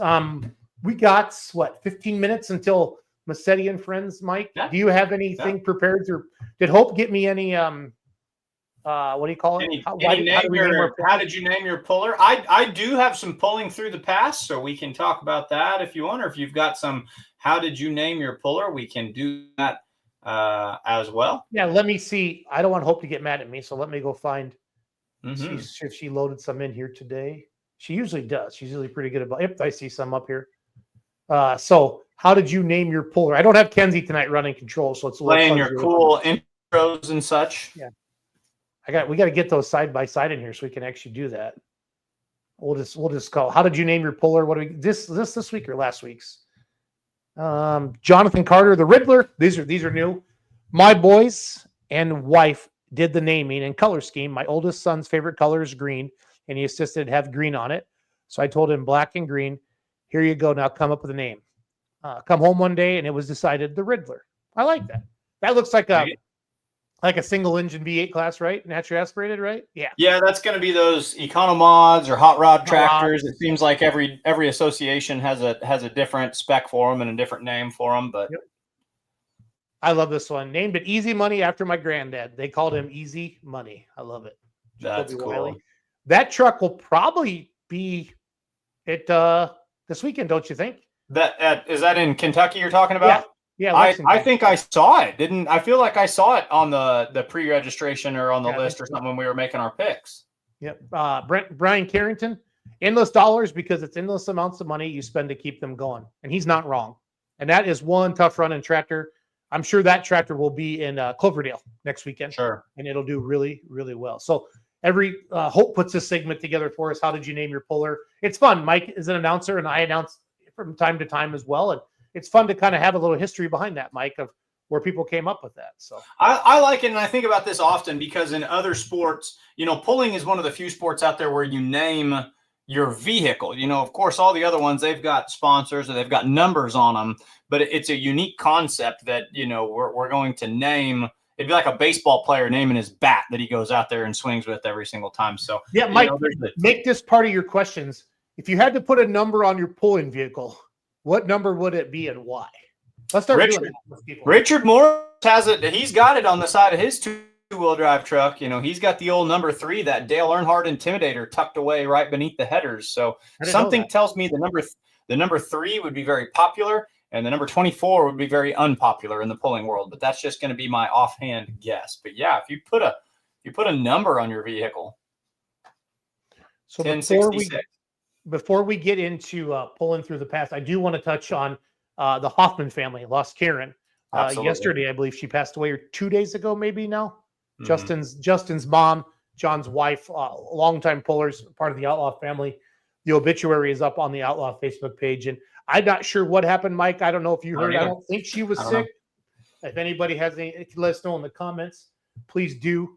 Just thinking of them and prayers sent from all of us in the pulling world. Our family is that we talk about our pulling family all the time, and she had an 85 Limited Pro. It was called the Tractor. Yep, the Tractor. We featured her. She was one of the original, or one of the first couple to be featured on the When the Smoke Clears program. So we've got all of her biography. We could even kind of run that again if people wanted to look at it and highlight that vehicle. So, but Karen was a puller, and like you said, came from a big pulling family, and our thoughts have been with them throughout this whole week. Thank you again for that, Mike. The fan vote for the Pullers Championship will start a week from tonight. Okay, so what we've been doing this last month is reaching out to all the pullers with the automatic invites. Brent and Paul kind of work through that, but they invite the top 2 or 3 from different associations. They finished in points. The Outlaws have some classes that fit the rules. Some they don't, like the 2-wheelers and the 4-1s. And then that puller has to let us know, yes, I'm coming. Yes or no. They have to accept it or not. And then they register. They pay the $500. And then the fan vote opens. So, we've been reaching out to Ken Venny, and I need to get a hold of Mike Chiswick. I got to shame him. So he lets Terry Blackburn come down with the light super a couple, but we talked there. Ken Venny did commit. Okay. Esden Lane called us. He's going to work hard to get the fan vote in for the light super. He wants to get Red Line light, or what's he called, the light one?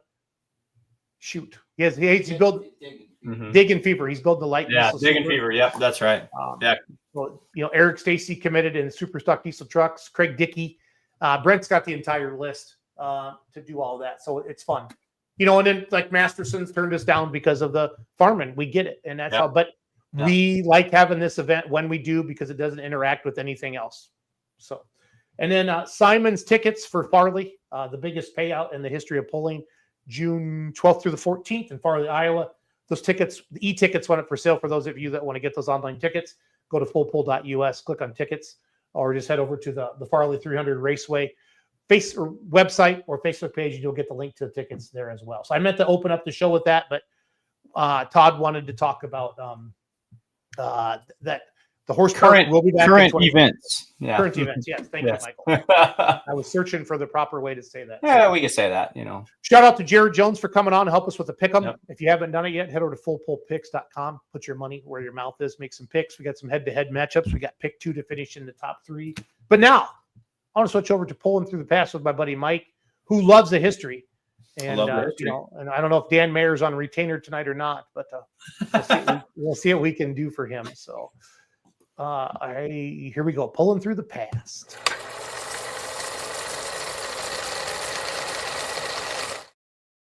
All right, Michael, take over, my man. Tonight we have only 2 individuals, but 5. Jason, I'm not going to say 5 vehicles. We have 5 pieces of equipment, because we're going to highlight something that does not get highlighted near enough.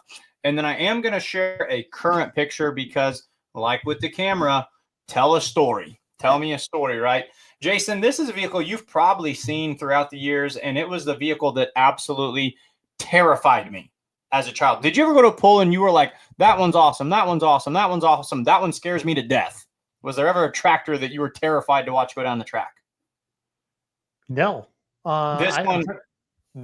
It was like you. What do you mean? It was scary looking? Was it bad colors? It was just as likely to end up on the guardrails as it was to go 300 feet at any given moment. This thing is an absolute bucking bronco. It is a bullet, and it is a hard running light super stock. Talking about Brent Long and the Long Machine. Oh, so yeah. This is your light super stock with dual overhead cams. Pretty much illegal by all of today's modern standards. Well, because all light super stocks have to run push rods if you're going to run. No, isn't that what the Squealer was for a long time? Mises tractor too? Well, there's a couple of them out there, and even for a while, PPL Western Series allowed dual overhead cam. This is why Mike Novinger has to run his tractors in the heavy division. Mike Novinger's tractors are actually light super stocks. They've got Brent Long motors in them. Brent Long's an incredible engine builder. So here's the first edition of the Long Machine.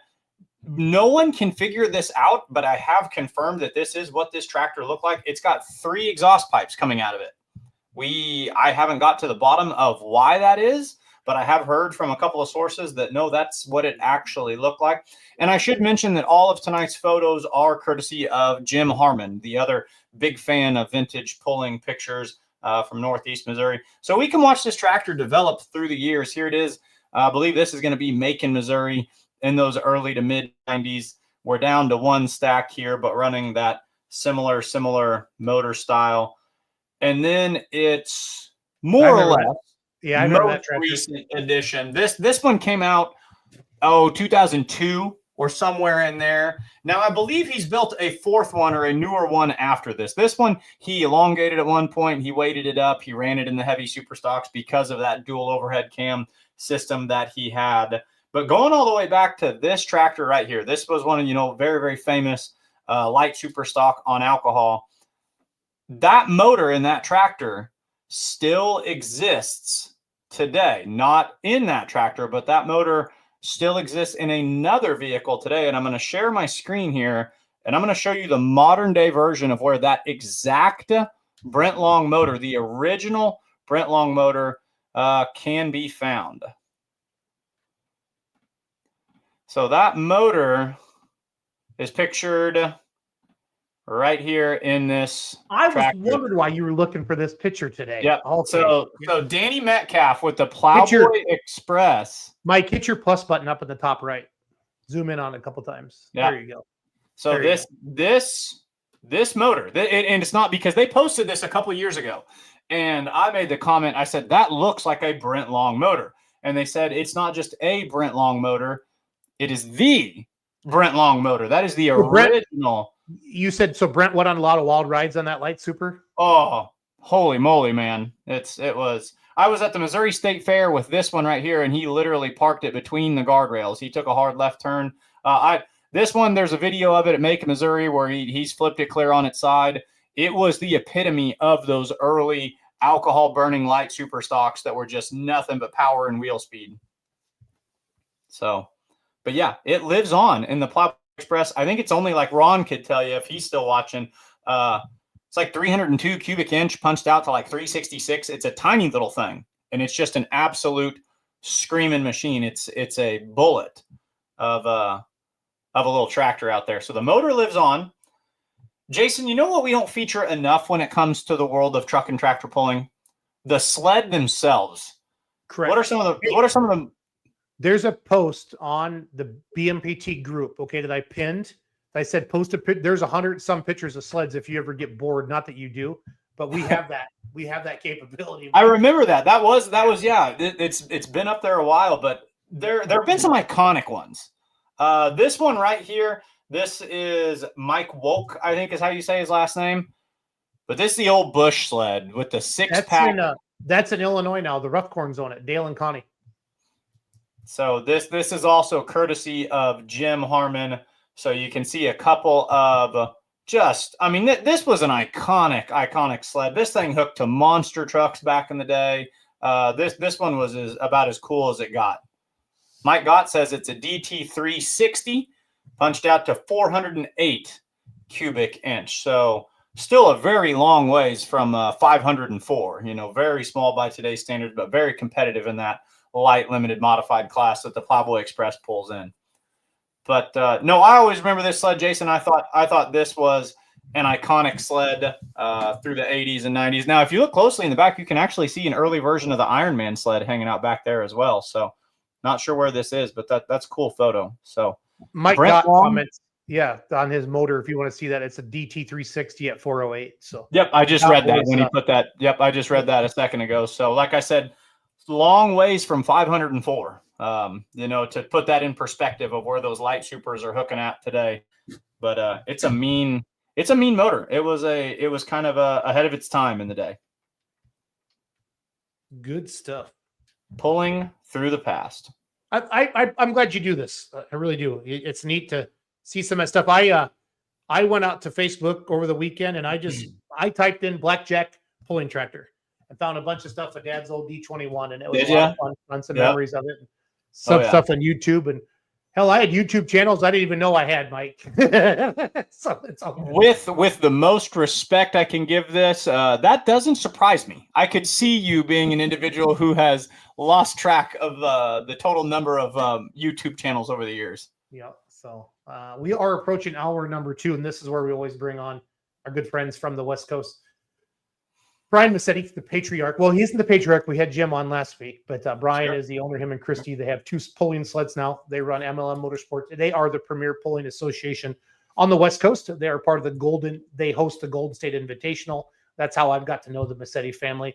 And they've been bringing on their brother Kevin and Steve, and we're drinking 1 or 2 pullers. Our goal, Mike, is to feature 1 or 2 pullers every week. What Brian can line up, and then we move on to the ever famous Facebook Marketplace, which is bringing on his own legendary status, if you will. We had Lonnie and Jennifer. We still need to take the time and snip some of that out for those of you. But if you ever just bored Mike, and go listen to that podcast on Spotify. It's the Leichner, and Mackenzie made it big, the special podcast, but it's thereafter Leichner. About the 2-hour mark is when we got Jennifer on the phone with that. So a lot of good times, Mike. So was this when we talked to the girl from down in Louisiana? Yep, that's Jennifer. I stayed up for that one. That was worth staying up. That was our longest podcast. We went 5.5 hours. It was, and I can see all the Massettis hanging out down here in the green room. Guys, I don't have to work tomorrow, so I hope everybody is ready to get wrecked at Facebook Marketplace. Pick'em. Michael doesn't understand how numbers work. Game.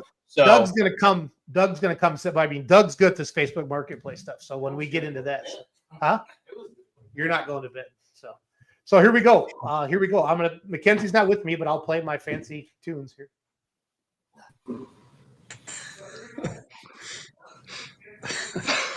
What's up, guys? Gentlemen, howdy. Let's get rowdy. I use that term loosely because Kevin's here. Gentlemen, hey. Fellow Massettis, what's going on, guys? What's happening? Everything's good. Michael, Brian, good to see you. We're in our brand new offices. Doug moved us in today. Doug him and Hope built a big shop out at their house, and they built us a loft. So I kind of want to show it off. Do it. I take the camera. Cool. Here, I'll mess it up, but that's fine. Come on, give us a Hold on tour. here, guys. I gotta show you It's this. kind of a mess. Well, they just moved in today. So this is where Chandler works. Oh, I do this. Yeah, that's where Chandler works. Come on, give us Hold on. And that's Mackenzie's in the middle, and Hope's way down there at the end. So this is their new setup. So kind of proud. Nice. Kind of proud. So there's their. And then they moved today. There's all their Chandler stuff. Am I making you guys sick yet? Sorry about that. So.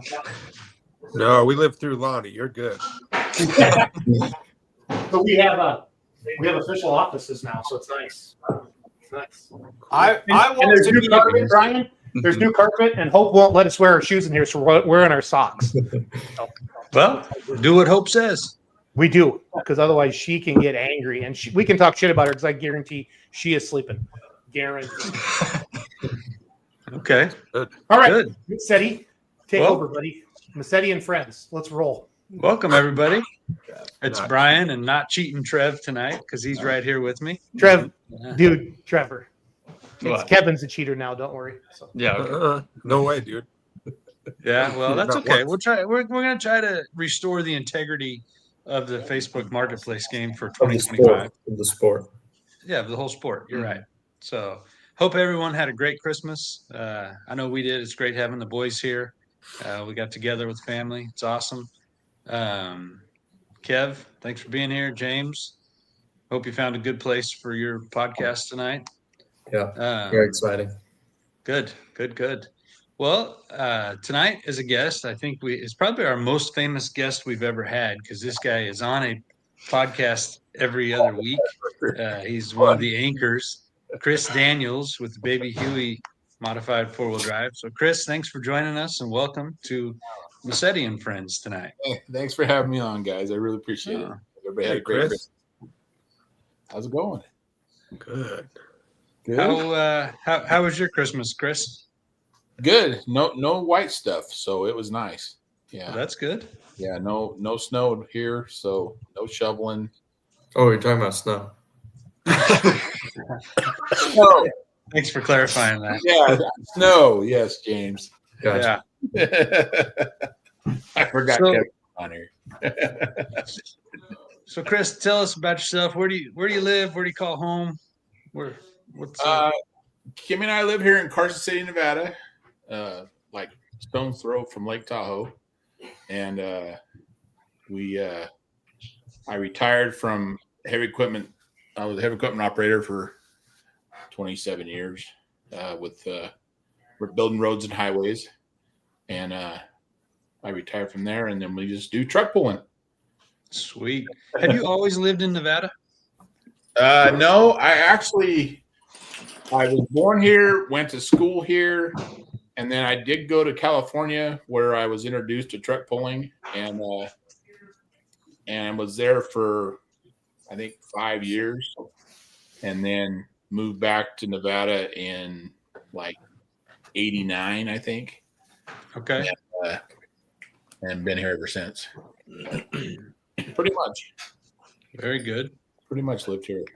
And you mentioned Kimmy, and we've all grown to know and love Kimmy. But how long have you guys been married? Or we've been together for 8 years. Married for 5 now, babe. Yeah, 5. Chris, note to yourself, dumbass. Know how long you've been married. Yeah, I like the way he checks for confirmation. That's good. Run all questions through the wife. Always run the questions through the wife, regardless of what they might be. And then if you follow them on social media, Chris doesn't make any of those posts. Hey, Kimmy. Oh, she's got Hey, a Kimmy. remedy shirt on. Oh, Yeah. nice. I knew that would change your tune a little bit. Doug's favorite t-shirt. We love Stick it on. Nice. Yep. Yeah, Jason just mentioned, but you guys do an awesome job with all of your social media posts and the videos you make. And I know it's Kimmy, but I'm giving you both credit. But anyways, I'll share. He's got the awesome truck that is easy to promote. So there you go. Anybody heard, Yeah. You did a cool proposal too, right, Chris? Yeah, it actually did. Yes, it was at the Clements pool. Yeah, I was gonna do it in the arena, but you know how busy we were that night, everybody. So we ended up proposing to her in the pits, and I opened the door of the pool truck, and I said, "Honey, what's this?" And she looks in there. She goes, "It's your helmet, idiot." I meant to get her to just kind of get in there and look for something, but she was like, "That's your helmet, idiot," And so then she turns around, then I'm down on one knee, and there's a video of it somewhere, but right in the middle of it, JP walks right between us. He was like, "What's going on here?" He had no idea, but that's funny. And I didn't know that. She said yes, at least. I think I happened to be standing nearby. I think I saw it happen. Yeah. I think you were, Kevin. Yep. Yeah. Yeah. Well, shit, I missed that. I was That's just cool. as surprised as you, Kimmy. You were in your office, Brian. You didn't get to see that. But Yeah. I Kimmy's driven Baby Huey before, if I'm not mistaken. Oh, you're mistaken. Yeah, No, no, it wasn't driving. No. a couple times. Yeah, a couple times she's drove it, and but she says she won't drive it again until she can back it up to the sled. So, because that makes a real truck puller. I've been told said, that so. that makes the difference between a real puller and a not real puller. So now I got the clutch pedal in there, and it's much easier to move around. She may get in there this year. So, Well, Kimmy, if anybody tells you that, you could just tell them to go pound sand, because that sounds like bullshit to me. I agree. I think it's more that's what she wants to do than anything. Oh, well, that's okay then. If it's coming from you, that's cool. Home, right? I mean, go big or go home, or do it all, or don't do it at all. Yeah. Okay, I can go with that. Yeah, that was right when I got done painting the truck and got the weight box on there for the. Oh yeah. the paint No job. stickers. Yeah, nothing. and we still lived in Fallon there. Yeah. But so I got one more thing to share with you guys. So the trying season that we've had, right? I mean, with Baby Huey, we broke a rear end. We didn't do very good back east, and just a trying year. My wife, bless her soul, gave me this for Christmas. Hold on. Let me get. I gotta make it big. Yep. She gave me a support pickle. Support pickle that you can squeeze and it'll help you relax. And she got me this. Wait, and it says emotional support pickle. I will always be around to let you know you are a big deal. Oh wow, that didn't help much, did it? And this book on how to do truck pulls. I mean, it's crazy. It shows you everything on how to do it. So I'm gonna have my ducks in a row. And Chris, hold that. Daniels, hold that back up. Hold that back up. What's that book? You got any money? No, what's that book? What's it called? Truck and tractor pulls. Called Truck and Tractor Pulls. Mike, where did you find that, Kim? Yeah. On Amazon. It shows you what to look for on the track. It's a how-to book. Yeah. Really cool. Yeah, even Max Tackle's in here. There's how to test drive. I mean, it's got it all. How come we didn't publish that, Jason? Rules. We make our own rules. I mean, there's Max Tackle This in is there. trouble. No shit. Yeah. You're gonna win. Yeah. big Who's next the year. author?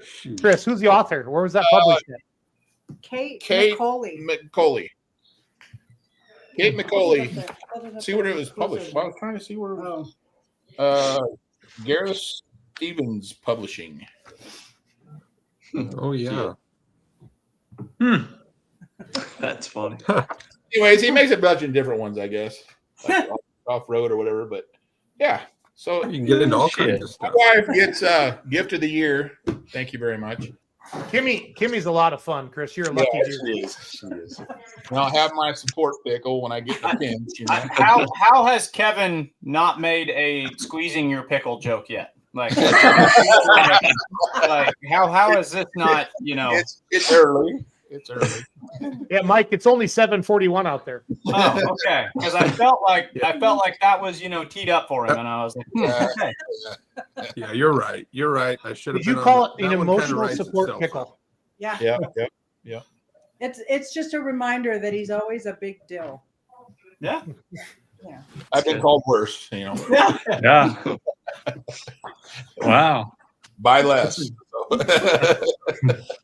That's a tough gift to top there, Kimmy. I don't know how you're going to outdo that right? next year. I mean, she nailed it. I mean, she just. That's pretty good.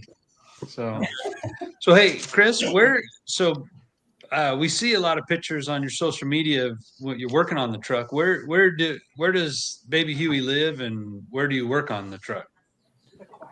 The Quack Shack right here. Shack. The Quack Shack. That's awesome. The Quack Attack. Go in there and take pictures of the duck and stuff. She's gonna go get some pictures or whatever. But yeah, right here. So when we moved here from Fallon, I just had like a 4-car garage. on an acre lot. So we wanted to downsize. So we got a smaller house, and then I built it's a 25 by 35 shop here. And it's all I could fit on the quarter-acre lot, to get it fit. Perfect. But yeah, and she lives right here. So you downsized the house and the amount of yard you had to take care of, and you built a bigger shop. Right. Exactly. Perfect. Basically, he doesn't have to mow. Massetti, there's no mowing needed. So. There is a little lawn front and rear. Kimmy takes care of that. But hey, hold on. I got breaking news from our very own sideline reporter, John Bohr. I have video of the proposal. So. Oh, cool. I knew he would have it.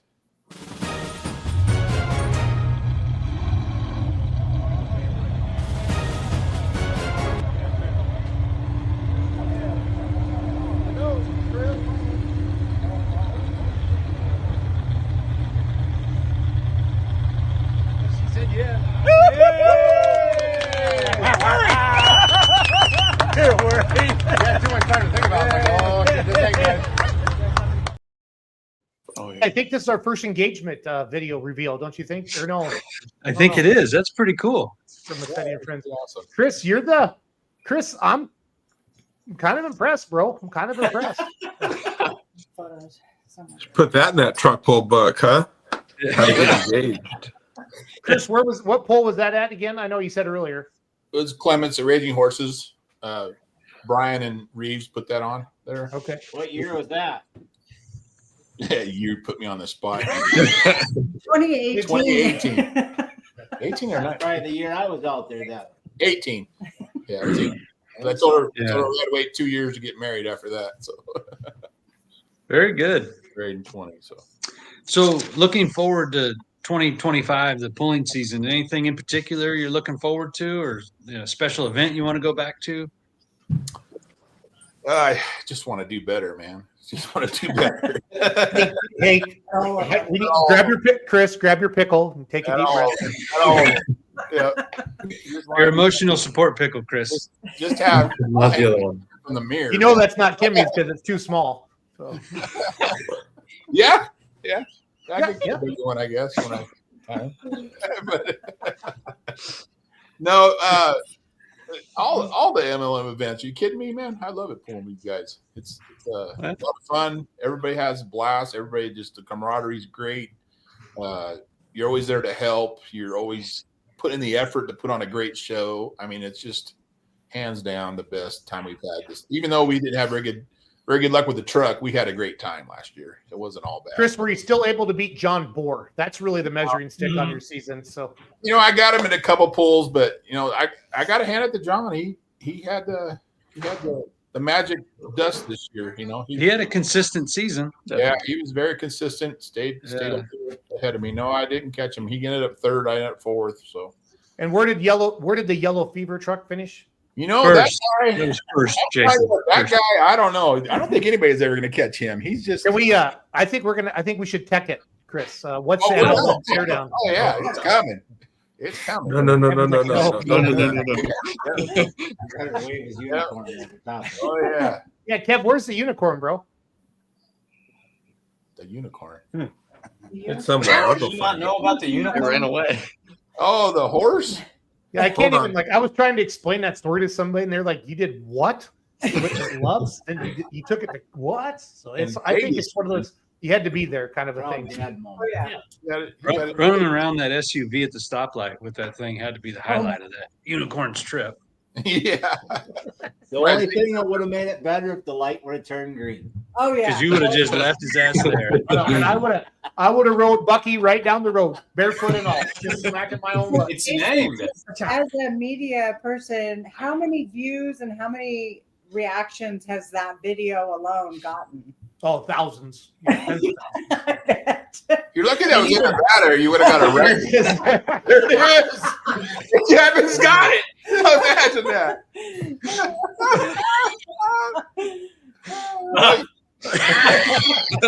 When did he get tagged? Oh my god. I kept him go to school. Put your tag in him. So he can make it I talk. think that's somewhere. I didn't get your tag off it. Got him. You need to make it talk. Dude, even Melanesia will remember that thing. He's like, you brought that stupid horse for the Mercedes and they beat me Friday night. So. He'll never Melanesia forget this hates horse. that thing. I know he does. Melanesia will never forget this horse. Yeah. I took it over and I gave him a kiss on the cheek with it Friday night after the pull. I was so happy. That poor guy was so heartbroken. That's okay. He'd never been beat. That was the first time he'd ever been beat, right? Yeah. Think so. On the big stage. Yeah. We got by. Yeah. But he made us pay for it the next night. That's all right. At least Shit he knows happens. he has competition now, right? I mean, right. Kevin, if you think about all the gifts your friends have given you, that little horse, he's got to be pretty special. I brought that all the way from Illinois, right? Or where did we start? Yeah, there's a hell of a story behind that guy. I bet it was. He made it to Las Vegas. Yep. Arkansas. Didn't get arrested. Came from Missouri. Didn't get arrested. Missouri. The Love's travel stop in Missouri. Yeah, but I mean, he made it the whole way. Went through Vegas, the whole thing. Yep. It was great. I think he was better behaved in Vegas than Schultz was. Well, Facebook made me take down all the videos. So there's no proof. The horse didn't get demonetized or whatever. Oh, that would have sucked if that would have been. Yeah. It's on Doug's phone. Yeah. Yeah, he's got the hard copy. He's got the VHS. Chris, besides four-wheel drive trucks, Chris, what classes do you enjoy, or what would you ever build into? Kimmy, I want you to answer too. What other classes do you enjoy watching? We enjoy the twin engines. Those guys are pretty awesome, just like we just talked about. But the multis are pretty cool. But you know, I hate to say it because I'm not really a hairdryer guy, but you know, the Limited Pros are pretty cool to watch. You know, they and their tractors are okay. They're just okay. Okay. Kimmy, what do you like? There's not a lot of them, but there's two classes that I really like. Whatever the class is, the Semperfi's in. Semperfi, the 6,000. Semperfi. Or no, he's twin engine. Yeah, Yeah. 74s. Yeah, 74s. Yeah. That one's just, I mean, all around badass. And then the two-wheel drive. I don't know why. I just have. That's it's- really going to grow out there, guys. When they actually, I hate to say this, when they get it up. Hang on, I gotta squeeze my pickle. I got to timestamp that too. When I get it up. So. Oh, shit. Oh, Kimmy. Anyway. Chris, so earlier, Mike and I, we're going to start a new thing on here that says if you like, you know how race cars put numbers on their cars. If you had to put a number on your truck, and I already know, Kevin, yours would be 69. I know. Here's Daniel's. If you had to put a number on Baby Huey, what would that number be and why? A number? A number. Like you just had to put a number. Like it wasn't Baby Like a Huey, NASCAR it was a number. number. Yeah. What's that, right? Number Like 10. a NASCAR number. Number 10. Why? Because she's a 10, man. Yeah. That's a good one. He's talking about the truck. Oh, yeah. Just for the record, yeah. Hold on. We gotta squeeze it. All of a sudden their screen goes dark and they run into Yeah. the other Just hit mute too. Oh no, don't let him in charge of the mute button. William Bailey says Chris really Oh, needs a it's not tractor. even Two wheels are a whole lot more fun. Oh, You do got to be on your toes a little bit when the steering wheels are in the air. Yeah, see, Yeah. I would be able to do it, but he wouldn't. So that, No, I don't know. unfortunately, my You back have- will not let me be on Yeah. 2 wheels. His leg. Brad Griffin. You better grab your pickle for this one, Daniels. Oh, boy. 24 Rainbow Warriors for the Ford. I told you, Jason. I said the number they're not going to want is 24. We're going to have a lot of black threes, but nobody's going to want the 24. No. You're not right. Not wrong. Hey, Chris, your truck you have set up with handbrakes, right? Yeah. Yeah. But there is no brake pedal whatsoever. It's just a handbrake. Yep. And it's one handbrake for all your, or is it? It's not left and right, That's is it? one. No, it's Just one. Yeah. Yeah. That's kind of cool. Well, But it's left-handed hand. I was gonna say that. Yeah. He's left-handed. the throttle's so on the all left. left-handed hand throttles. And And I'm right-handed. Yeah. That's fun. Yeah. it's hard to have a sit-in driver when So I guess so. have to be ambidextrous. she did it. So- She's done it. I She's did be it, fine. but yeah. Oh God. I don't know who Tim is, but he fits right in. We know Tim pretty well. He's from Ohio, and he'll be in Florida next week with us. So Okay, cool. Tim's cool. oh, somebody went to the bathroom. Did we lose James? We lost Jay. Oh, James. I was just getting ready to transition into marketplace, but I guess we'll wait a minute. I'm back. Okay. You All drive right. Well, tractor let's forward. go. Let's go, Well, Brian. Take Does over. anybody Hold on. have any other questions for Chris or Kimmy before we move into Who James? Don had a question. Oh, best number 40, whatever. Whatever. Chris, what are you going to do in the off season to beat the yellow truck? Thinking about how we're going Top to tech the yellow secret. truck, to make Oh, it okay. What are you going to be looking for in particular? a new driver, hopefully. Traction control. Hey, we're Dirty gonna word. make some changes to Yellow No. Fever this winter. Yeah. We're gonna change the oil. oil. Yeah. Change the oil in the And spark she's plug. ready to go. Now, last year's spark plugs did just Oh, that's fine. so good. Okay. We couldn't keep up with those, so why should we waste money on new ones? Yeah, no kidding. We haven't really changed too much. Cosmetic stuff is all. But But if you didn't have to fight all those little gremlins here and there, you've made some damn good. You've won a good number in the last couple of years. yeah, last year we had a really good season with you. Yeah. And that's what made me say, okay, well, we're gonna run for points next year. And man, ever since I said that, everything went downhill.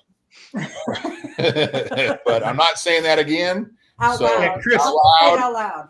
That's Just not be gonna like every other puller, Chris, and say, I'm going to make the first couple hooks, and I'll decide after that. Yeah, there you go. Yeah. Yeah, there you Yeah. go. But there you go. yeah, it just gremlins this year, and just I don't know. There's some random shit happen. I mean, Yeah. I had a rocker arm back off. I had the rear end hop and brake. I had the rear end just hop, and it's just the clutch. When I went to Illinois, we actually really ruined the clutch back there because I didn't have gears low enough for that Illinois track, and so I just set the stall way out. Well, it never really engaged, and then it just ended up warping everything. And so, but it took me a while to get parts, and then once I got parts right before GSI actually, so we were running on a scab together clutch all years. But we got Did you send Jason the bill for that one, or no, it wasn't his fault. It wasn't his fault. It was just watching. All we had to go off of was videos. We watched videos. That's it. We never been there. So yeah. I mean, Yeah, but it was still awesome that you guys did go and Yeah, represented well. Such an awesome experience. And- I mean, hands down, just to be voted in to get there in Yeah. the first place was phenomenal. I mean, it was beyond words. Really, Yeah. the whole experience. and the only one, representing Nevada, and then you guys flew out there. MLM does the support us too. I mean, it's It just was awesome. it was awesome. We had a great time. Don't And get the me wrong. people we met, the friendships we built Yeah. while we were back there. I mean, it was phenomenal. Yeah. It really was. Oh, for sure. Yeah, can't wait to go again. This time we'll be prepared. There you go. Yeah. Well, at this point of the show, we turn it over to James, and James a lot of times has cool places. Oh, sorry, we got our No, you can talk over the graphic. intro video. Yeah. James was at the SMU football stadium a couple weeks ago. He's been in different lecture halls. You got anything exciting for us tonight, James? Unfortunately not. I'm joining you from the Massetti family home, and That is that's exciting really for fun. me that you're home, though. By the way, No, it's glad great to you're be home. It's And I'd like to thank Trevor for joining the show last Monday night. He was looking at Christmas lights with his girlfriend. Attaboy. Attaboy. Thanks for finding the time, Trevor. Thanks for Yeah, having you're us. welcome. Is James in time out? Is that why he's in a different room? Or? No, I'm trying to prevent the known cheaters. Oh, yeah. Okay. Cheating Trev. No, he's not cheating. James is sitting in whatever room has the banquet beers close by. So I've noticed that he's in the mini fridge room. Mike, how excited are you to participate? You don't have school tomorrow, Mike. Tell us honestly on a scale of 1 to 10, how do you feel, Mike? So I was looking forward to it all day, and I might have even done some perusing of Facebook Marketplace, but I don't know that mid Missouri, buy sell trade, is going to come across. But in case it does, I might be prepared. Missouri has a lot of good items, Mike. Yes, it does. A lot of good items. James, we're happy to have you tonight, Mike. James, take it away. James, take it away. Well, thank you all for joining me here on our 11th edition of Marketplace. Can you all see the screen? Oh, cool. Look at that. Nice picture. Do we still get T-shirts when we win? 69,000. That's my bid on the Baby Huey. 69,000. If it comes with the pickle.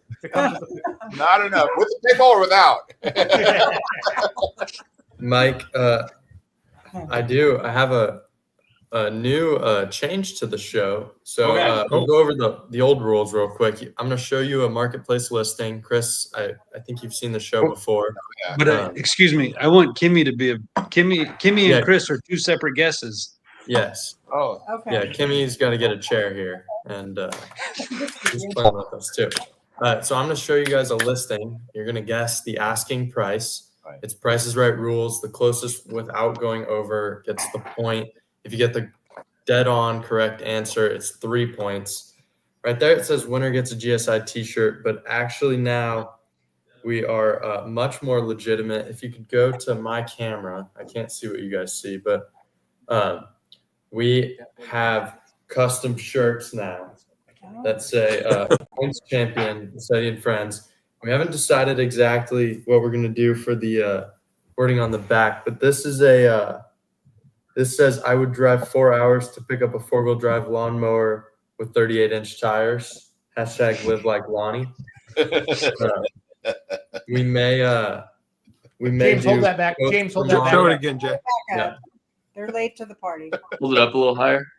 A little higher. There you go. There you go. Yeah, we may do quotes from Lonnie. I don't know yet. We'll still have to figure that out. So I'm still not guaranteeing any t-shirts, but you might get a really cool t-shirt. Okay. And we have lots of different sizes. Still not guaranteeing that you'll get the right size, but we have lots of sizes. You will get a size. You will get a size. Nice. And without further ado, let's go into our first listing. It's this John Deere 7810. I believe it's called Wasted Money. They're selling this one without the motor. It's got that side panel is paint, not wrap.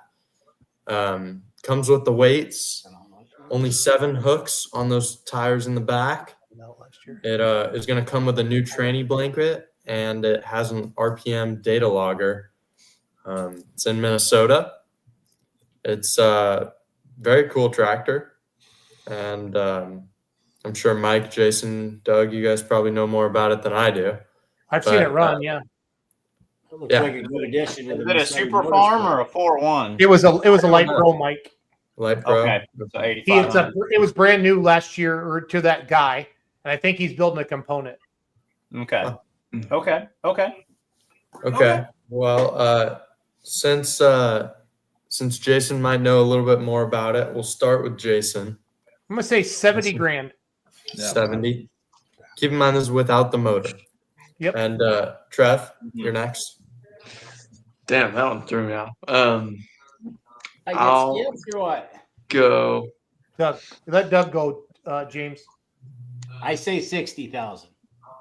60, Doug. Yep. Good guesses. I'm gonna say 50,000. 50. Okay, Dad. Did Jason say 70 or 75? He said 70. 75,000. 75. Ooh. Okay, Uncle Kev.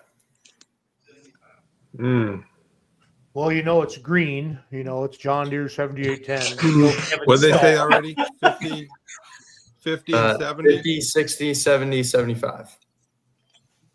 50, 60, 70. Doug, this is Ooh. the Evan Massetti stall. I know. Okay, you've watched it? No, I played with him a couple weeks ago. He's a cheating prick. Yeah, Doug gets it. 50, I think he cleaned house on everybody. He does. He's cheating. $57,000.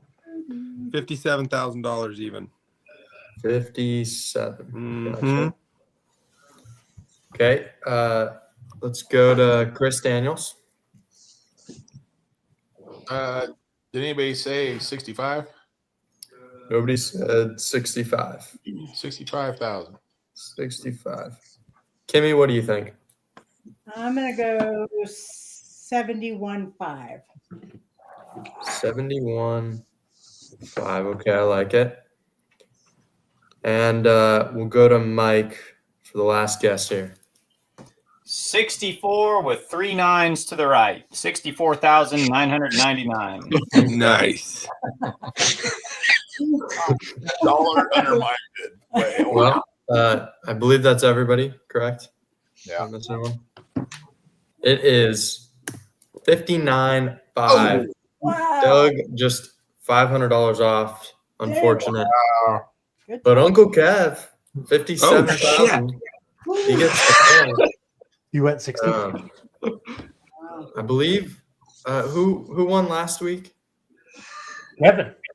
Uncle Kev No. Did I Uncle don't Kev think win? did I win last week? I thought Did Steve win? Oh yeah, Steve did because I asked him what size shirt he wanted. Oh, But okay. we're not I gonna won like give him the that, 8 so. before that, though, I think. Yeah, Might have won. Kev was on a hot streak. Well, he's in the lead right now. Is that John Mayfield that's building the Pro Mod? Is that same John? Yeah, Pro Mod that's John? him. Yeah, That's him. Pro Yeah. Mod John. Yeah, Pro Mod John. Oh, John.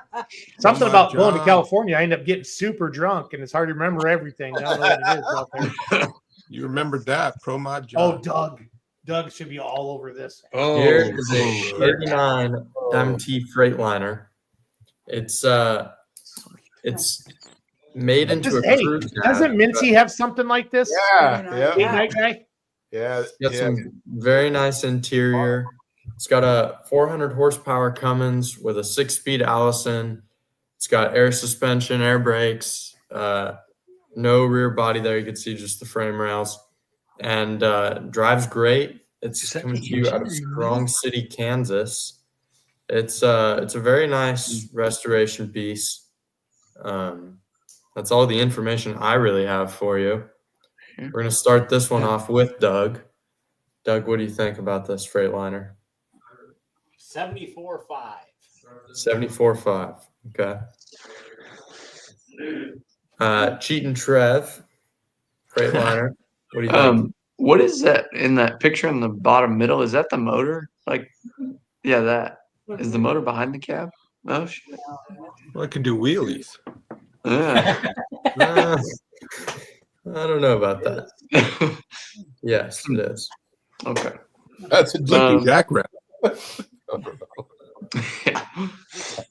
I'm gonna say 80,000. 80,000. Dad? 42,000. 42. And Uncle Kev. Oh God. What did we have so far? I need this thing. 42 on the low end, 80 on the high end. And 74.5. Takes two freaking 42 to 80. This guy knows what he's got. That top one looks like he's got like a late model pickup door cabs. Like door panels, I mean. Sorry. Give me a number, jackass. That's at least $100,000 truck. $100,000.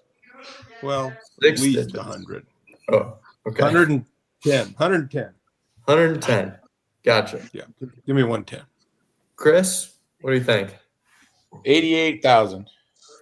88. And Kimmy? Did anybody say 75? No, but Doug said 74.5. I'm gonna go 75. 75. Gotcha. Mike, what do you think about this one? Just write down the number 7 5 times in a row. 77,777. I like love it. Mike. I love it. Dude. That's good. Mike's the best. All right. Jason, last guess here. Just kind of walk us through your answer. Well, I like to really analyze things like Kevin. I Yeah. respect his opinion. You know, it's a 39 Diamond T. You don't see those a lot. I'm gonna say 47.5. 47. Shit, that went too high. Well, Did I already actually, lock Kev, in? 125. Again, with the point. I think Kevin needs to sit next to Brian and Trevor. That's what I was thinking. Maybe. Maybe you should dock him 100,000 for taking so long. That horse is back there texting him answers. Yeah, Well, my buddy. He gets the point. We're only Thank you. 15,000 off. Very close. That was pretty close. Yeah. Our next listing. By the here way, I'm is not this- going to be able to buy that, unfortunately. Yeah, no, it's pretty steep. This is a two-wheel drive truck. I'm not sure what the technical class is here. They call this small. It's like mini trucks or something like that. This is a twin state truck. This is 45 minutes from my house. Well, there you go. It's in Moberly, Missouri. It's got a 540 cubic inch big block Chevy. It's got all good parts. A ProFab trans. He has a dual carb and a single carb setup with a Dominator carb and Air Research heads. It's a pretty good looking truck. That's the only 3 photos provided. But yes, I guess it's a mini truck class.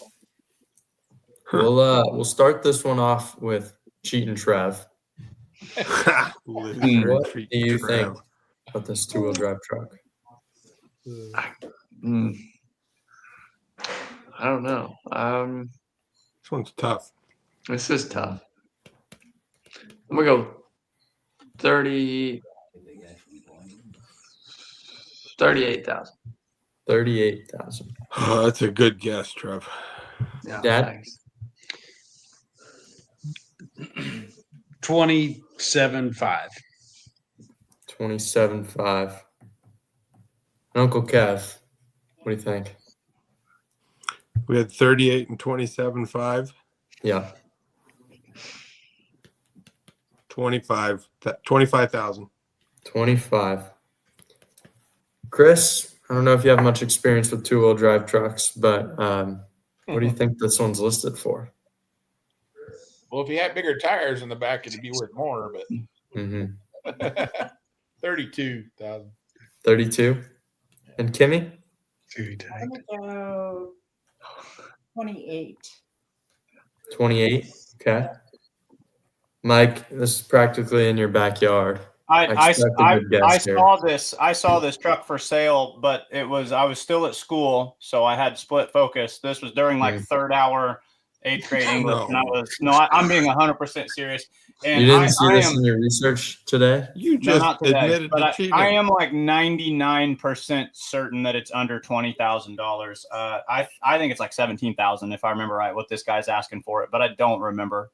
But I You're think locked it's on under 17? 20,000. Let's For go a 540 17. BBC? Shit. All right, let's go, Jason. You just got the insight from Mike. What do you think? But I don't remember. 25001. 25001. Wait Got a it. minute. Wait a minute.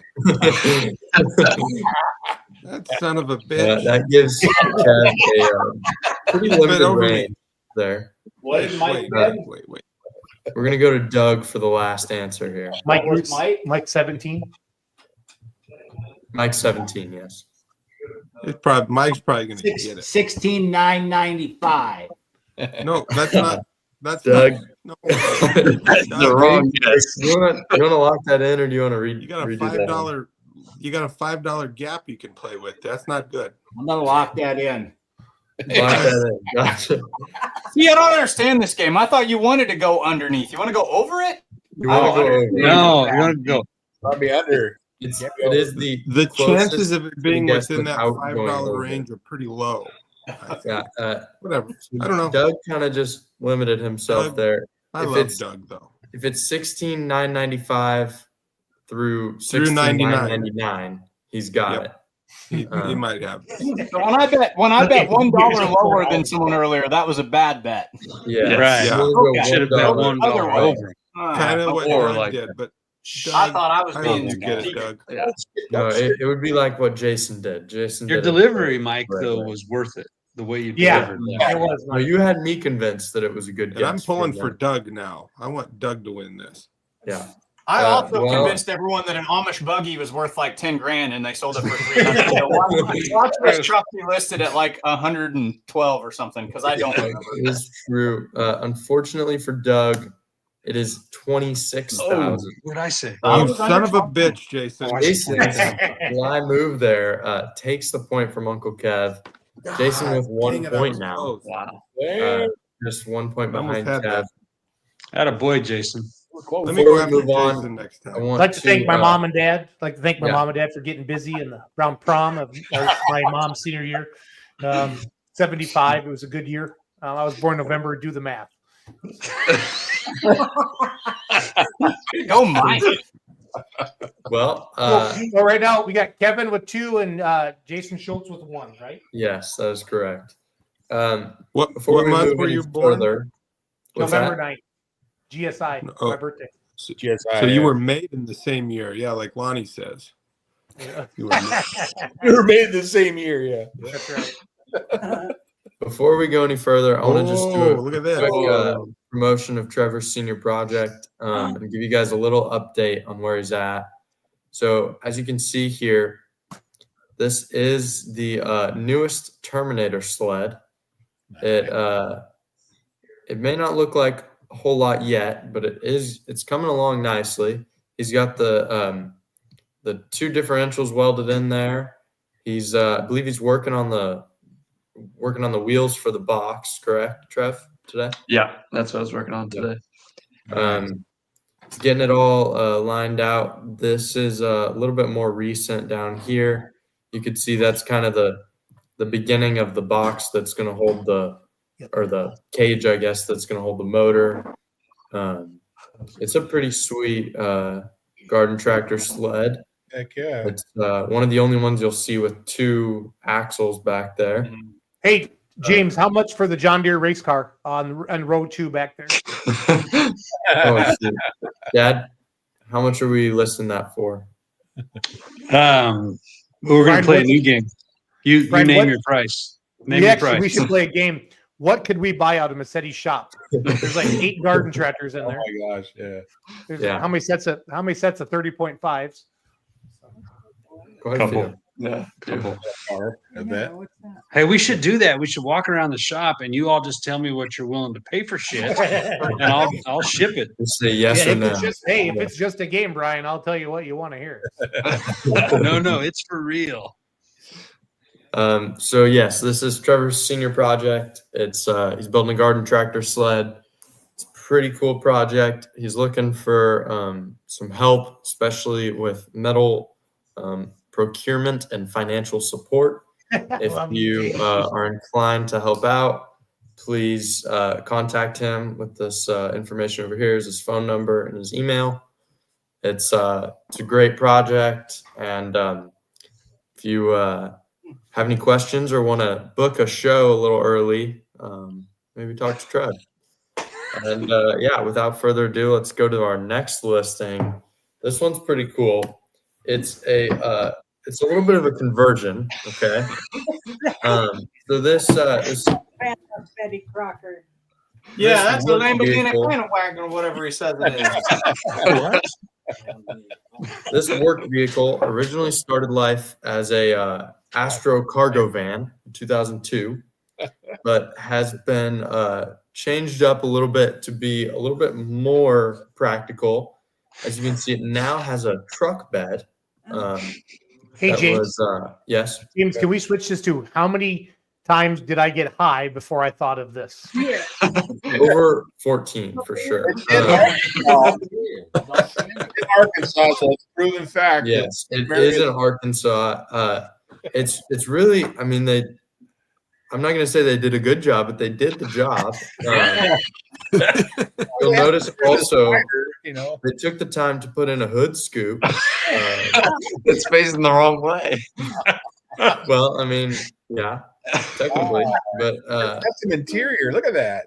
I like yes. Parade Alley thing. Well, Chris, when I was looking at this, post. I was swiping through. I was probably in, I don't know, English class or something, swiping through, and I see this interior shot. This sweet red interior. I had to double check for a second that I wasn't looking at a Ferrari listing. A Ferrari, I was gonna say.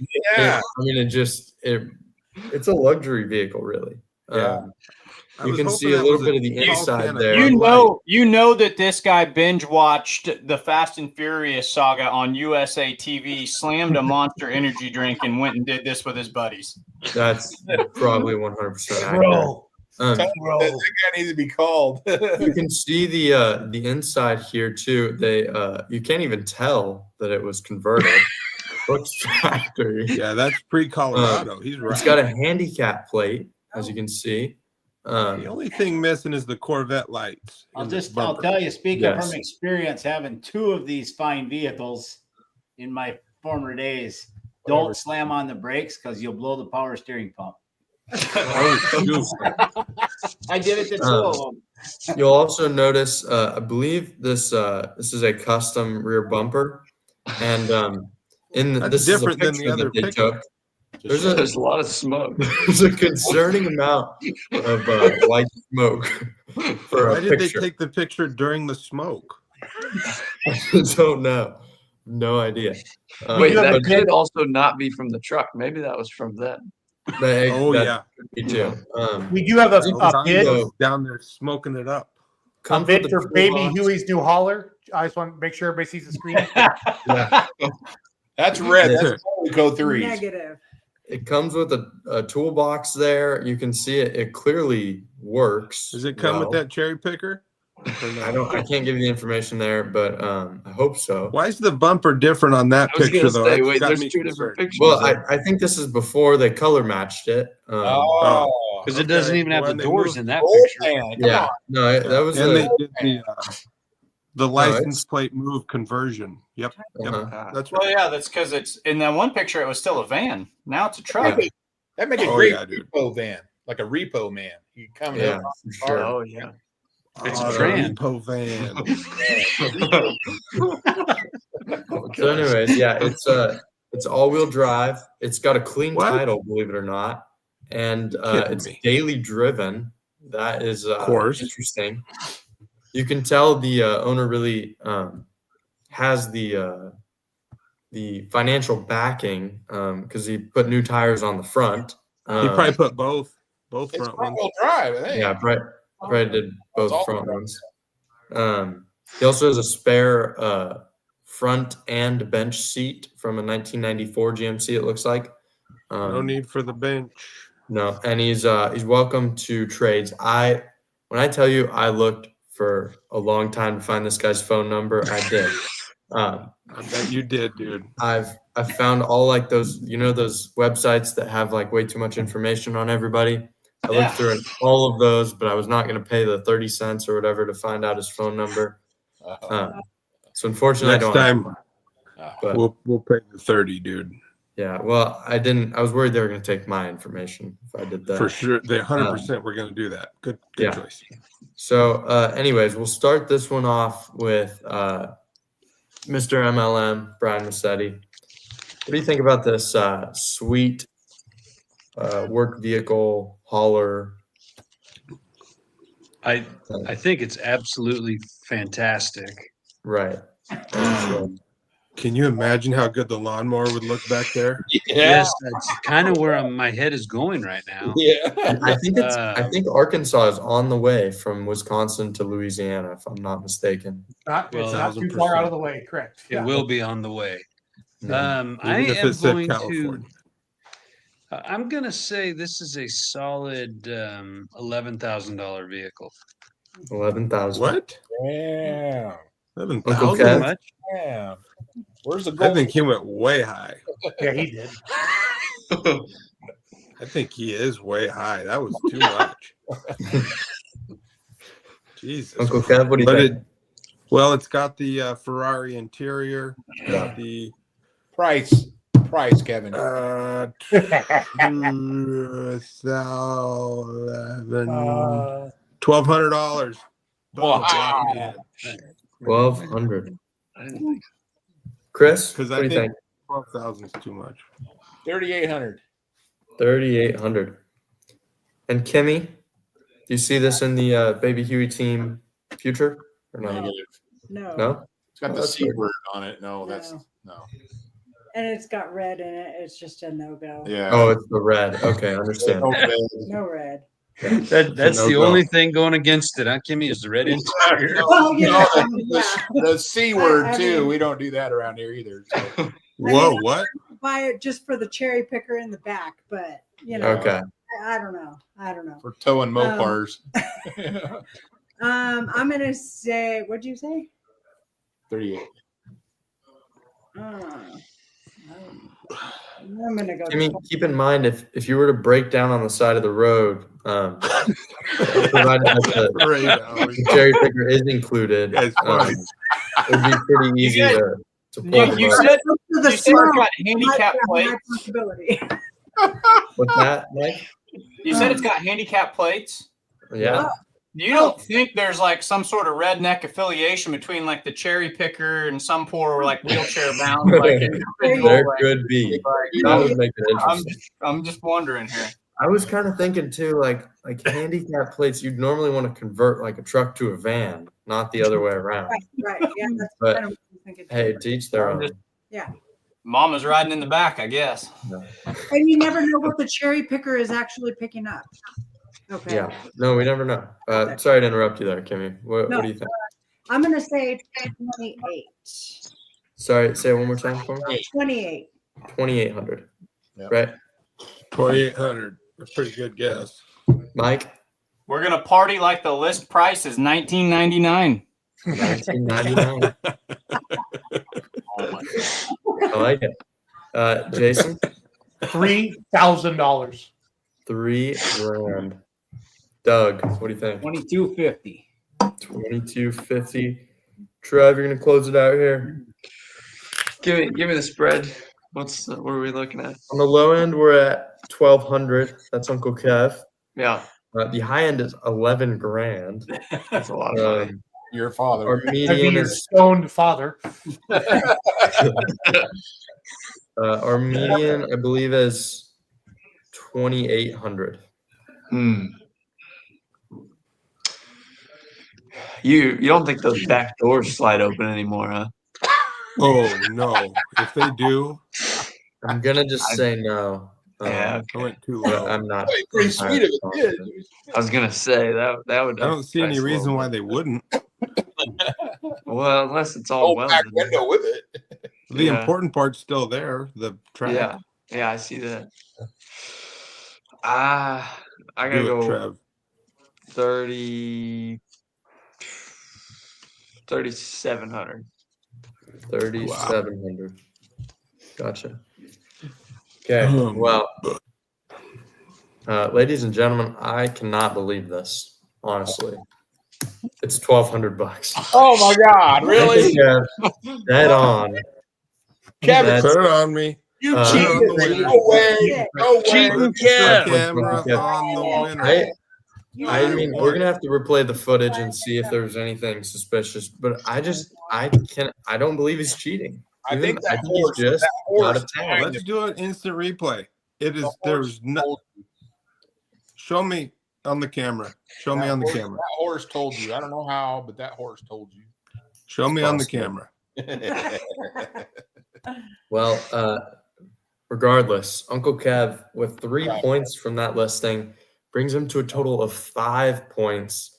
Second place is Jason with only 1 point. Good luck, boys. It is, Good it is luck catching technically up to possible to overtake Kev here, but it's going to be tough. This that. here Give him is an a easy one. 1983 Coupe de Ville. Got a 468 big block Chevy with a turbo 400 behind it and a 3/4 ton transfer case. It doesn't say what chassis it's on, but it is on a GMC 4-wheel drive chassis. It's got some big meaty tires on there. The lady listing this says that This is one of 2 made by her father, and they're the only 2 to exist. It has some pretty substantial rust on the hood and the right fender. But other than that, it's cherry. You can't tell. Cherry. And please keep rude comments to yourself. This is coming to you from We always Lafayette, do. Louisiana. We never say anything rude. Yes. Was it in Hurricane Katrina? If it was on top of it for sure. Maybe that was where the rust came from. I don't know. I don't know. That'd be a pretty serious hurricane there. We are going to start this one off with Kev, I believe. Yeah, this one, I don't even care what it costs. I got to have it. Yeah. It's a good looking conversion. Most of them look a little janky, but this one looks pretty good. No, and he said rust on the hood. There's no rust on the hood. Clevis H on the front and the Budweiser thing. That thing's I don't know what it's cost, but I'm going to say $25,000. $25,000. Well, he's got a Cadillac and a truck put together. Should be Yeah. 60. I'm going to say 25. 25. Gotcha. Chris, this is a 4-wheel drive for you. What do you think? 16.5. 16.5. Gotcha. And That'd be Kimmy? a good guess. I'm gonna go. What did Kevin say? He said 25. Oh no, I'm not gonna do that. I'll say 22. 22. Gotcha. Kimmy, we look cool riding around in that thing. I think anyone would. Hold my honestly. beer. We're pulling tonight. The thing would look pretty cool hooked to a sled, I gotta say. Really cool. It'd be freaking rad. You're right. Mike, what do you think? $12,345.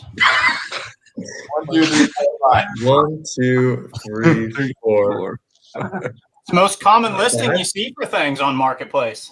Wait, 1, 2, that's 3, true. 4, 5, you said? 1, 2, 3, 4, 5. Yeah? Okay. Yeah. We're gonna move to Jason. 1, 2, 3, 4, 6. Ah, he pulled it again. What a jerk. That's the And, wrong Doug, way. 99.99. 99.99. Under 10,000, huh? Trev, hit me. I gotta go. 1, 2, 3, 4, 7. You guys are locked into that 12,000. Okay. 340 something.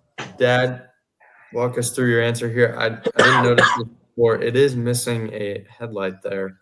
I noticed it's got a bit of a black eye, but the Budweiser license plate and that clevis on the front Yeah. makes up for the bum headlight. Yeah, I agree.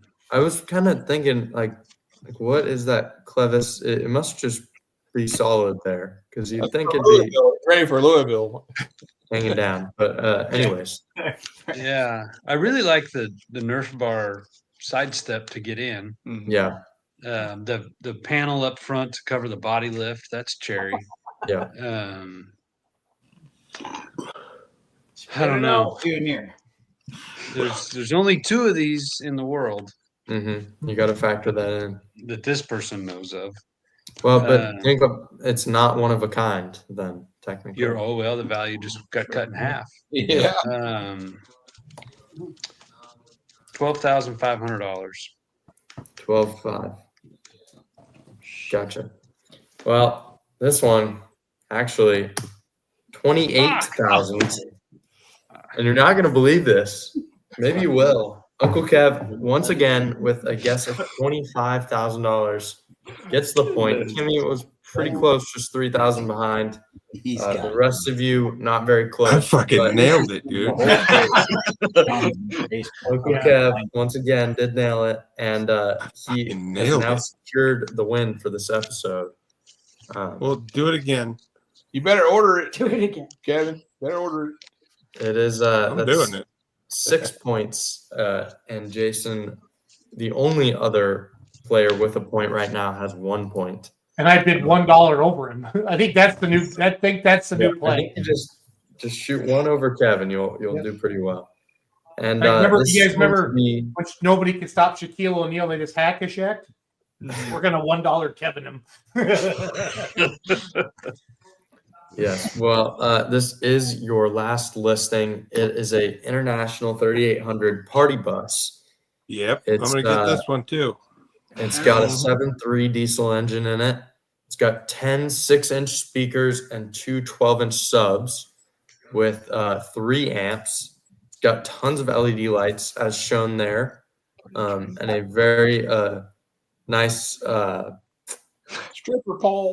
It's a rail to hold on to. Support beam for the roof. Yeah, it's supporting the roof. Yeah, I'd hang on to that if we were riding. it's got all new pads and rotors all the way around, new brake lines, new batteries, new steer tires. It's ready to go.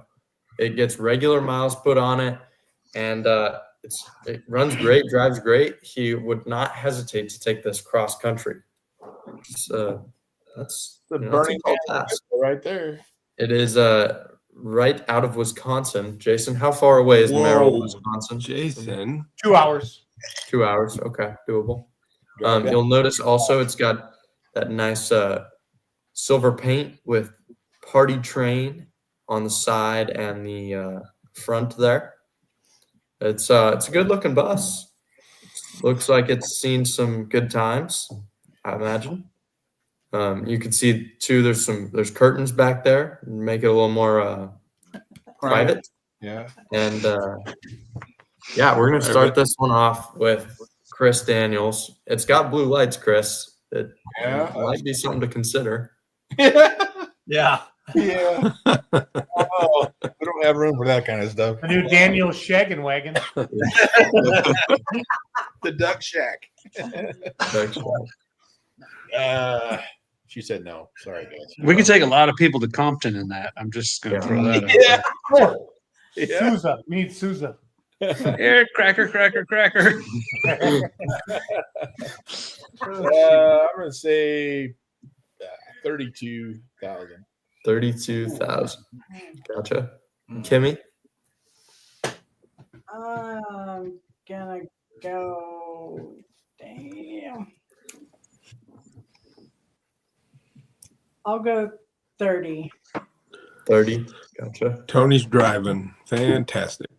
Down the street smoking. Now, Mike, you work in a school. Yeah. So at the end of the day, this is a 25-year-old school bus, and we just sold ours. The neighbor actually bought it, and they forgot to take my key back. So that needs to be explored some night before everything's said and done. But we were just taking sealed bids. Like these things, I don't think they're inherently just a blue book value worth a whole lot. So the 30,000 is really messing with me. So I'll go with 19, and I still feel like that's high. Okay. Did you factor in the hardwood floors though, and the LED lights? Well, the LED lights are kind of a black lighting inside this thing is the last thing I want to do. So that's not a plus for me. Okay. No, that's reasonable. We'll go to Jason next. I gotta be 10-5. 10-5. And Doug? It might be 78.50. 78.50. Gotcha. Trev? 3201. 3201. Dad? 13,000. 13. Trev, that was 32,001, right? Yes. Yeah. Uncle Kev, last guess of the night. You're in the lead here. Can't really throw it away, but I was gonna say 3201 because I thought Trevor was not gonna bid 32,000. I'm gonna say $1. $1. Okay. So our low end is $1. Our high end is 32,001. But actually, It was 78. way. Wow. So I think Doug is gonna have a new Wait a nickname minute. here. Wait. Look at this. Look how red his face is. Did Doug just win this? Doug got Doug was right on the money. the perfect 78.50. I wonder who was texting him, Jason Schultz. Yeah, who texted him? Look at him laugh. What the hell happened there? You know it. Cheating Doug. Shit. Welcome to the game, Cheating buddy. Doug is the new We got a nickname. new cheater on the block. Yeah. However, the show is not quite over yet. I am happy to report that earlier today, I dug through the Merrill, Wisconsin City Archives and found a little application that a certain Cody Hoffman did for to turn his home into a place where he could operate some used car sale and just general mechanic operations. So he put in a got his phone number? request, and he has to put a phone number on the request, and it is a public record. So, Jason, if you would like to call him, I have a phone number right here. Bus? Your fellow Wisconsin. For the man. party. For the party bus? Oh, this will For the be party bus, easy. yes. What's his number? It's 715-250-3508. Am I supposed to know his name? See, if he asks how you got it, you got to make up something. Maybe just say it was on Facebook. His name's Cody Hoffman. Well, it's public record. No problem. Almost 11 o'clock a day. I have his address too, if we need it. Do you have his social security? Not yet. Your call has been forwarded to voicemail. The person you're trying to reach is not available. At the tone, please record your message. When you have finished recording, you may hang up. Hi, my name is Brian Massetti from California, and looking for some information on the bus on Facebook Marketplace. You said it's willing to travel across the country, and we'd like to test it out. So give me a ring. Thanks, bro. The bro at the end is how you know you're from California. Yeah. That's right. Yeah, bro. Your dick, Schultz. Oh, he's calling. Oh, shit. Oh, wait. Cody. Yes, sorry, Mr. Call. I just got your voicemail here. So every Monday night, some college buddies and I, we get drunk and we get on a Zoom call and we do Facebook Marketplace, and we love your bus. Tell us more, Cody. Tell us more. What would I guess you'd like to know about it? Well, guys, what do you want to know about the bus? Everything. How did you get it, or did he build it? How did you get it? Did you buy it or did you build it? So I actually bought it as an empty bus, and I did the seats in it. I did the stereo, the lighting, and that's really about it as far as the inside. I did put new brakes and brake lines on it this past summer. I literally put new pads and rotors on the front probably 2 weeks ago. I put probably 23,000 miles on the bus. So, I mean, I put some decent amount of miles on it. It is going to probably need drive tires eventually within the next probably 10,000 miles or so. It does have brand new steer tires, brand new shocks in the front. Basically, I know the bus sat for quite a while before I got it. I've had it 3 years now, and it sat for a while. So, I mean, I kind of went through it, just making sure it was going to be reliable. We took it to Tennessee last year, last summer. The summer before that, we took it to Lake Ozarks. It's actually been a great bus for what it is. It only does 67 miles an hour, so it's not no speed demon, but I mean, it gets you there. I was gonna I put new drive tires on. I was gonna put new bigger drive tires, a couple sizes bigger. It would probably give you another 4 miles an hour. You could probably get out of it with some bigger drive tires. I just haven't, obviously, because the tires had tread left on them, so I wasn't gonna take them off for no reason. Underneath the bus, where they typically rot is pretty decent. There is some a little bit of rust here and there. I mean, it is a 20-year-old plus year-old bus. I mean, it's been in Wisconsin and in Indiana. I bought it from Indiana, is where I bought it from. But it does have it's basically a 7.3 Power Stroke motor out of like a pickup. Basically what it is considered a T44E, which is a commercial version of it. But it's very similar. I mean, all the parts you can buy for it that you really need, you're gonna ever need, is the same. You can get it at all parts store. You know, it's the same as a pickup. Fuel filter, oil filter, anything of that nature. But yeah, I mean, it drives great. I mean, there's no check engine light. There's no nothing. It will probably have over 100,000 miles on it here in the next week or so. We are still using it. I have a party bus company. You have a party bus company. Okay. So this was our oldest one in the fleet. This was my very first one I actually bought. Oh, this is kind of how I started out, was this one. And we went to a little bit different route. We actually bought transit buses. So they're the flat nose, a little bit bigger. The engine's in the rear. Just a little bit different. We're looking kind of go in a different direction. And this is kind of the last. It does still get used. I mean, I rent it out more to people that I know now than anything. And actually it'll be in Eau Claire for New Year's, Eau Claire, Wisconsin. So that's about 2 hours one way for me. But that's where it'll be. But it will probably have over 100,000 miles on it after this weekend. Because I mean, like I said, it is still being used. DOT standpoint wise, it is up to date on DOT inspection. Which if you're using it for private use, that's not going to matter to you. But if you are using it for commercial, obviously it saves you a couple $100. And I haven't have it done right away. It does. If you are using it as personal, the one kind of loophole, you can register as an RV because it's classified, can be classified as one, being it's not yellow and none of the wigwams work anymore, and the bus seats were removed. So it can be registered as an RV, which is a lot cheaper insurance if it's non-commercial. Right now it is registered as a truck. It's registered at 18.5. Does not require a CDL how it's registered. Commercially, if you're hauling anything more than it's 10 passengers, you're required to have a chauffeur's license, which is a written test you take.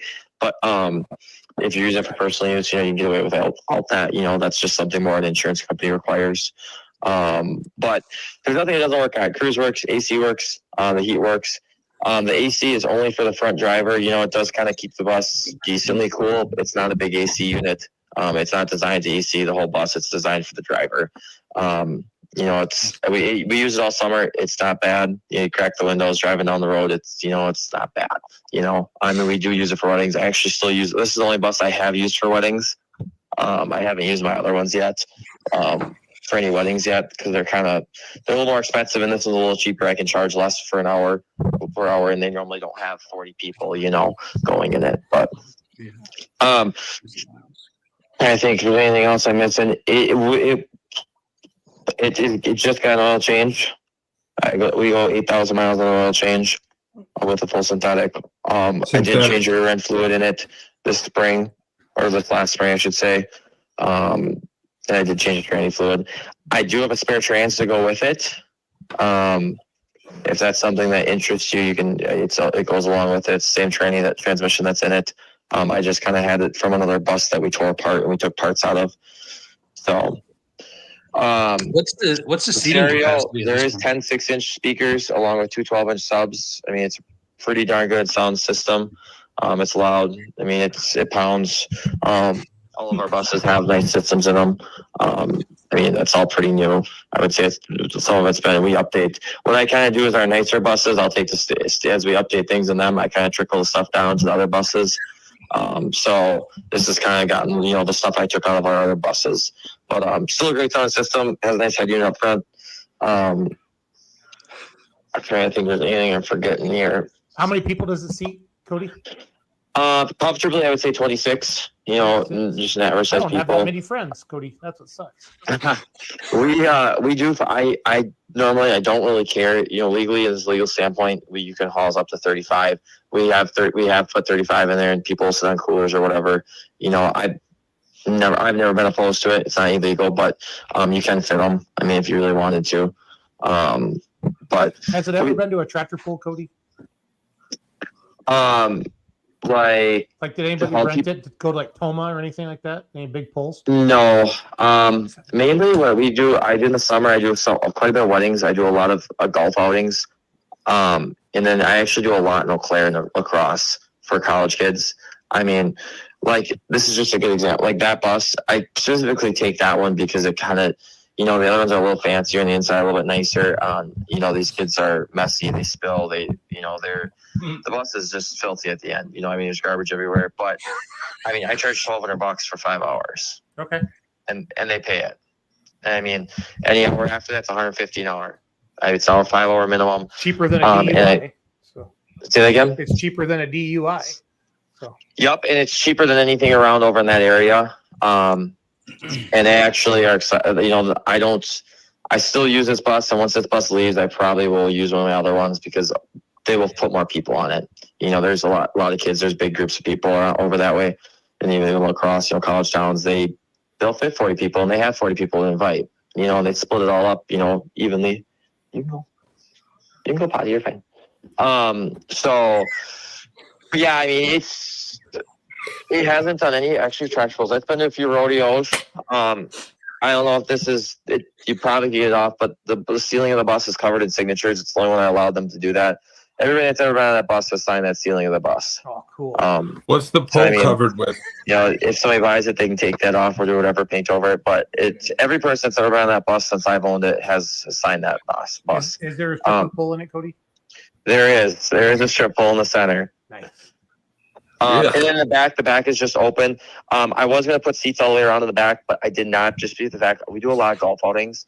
We'll have 20 bags back there, you know, golf bags. So it's kind of nice to have a spot for the coolers and golf, you know, the golf bags and stuff.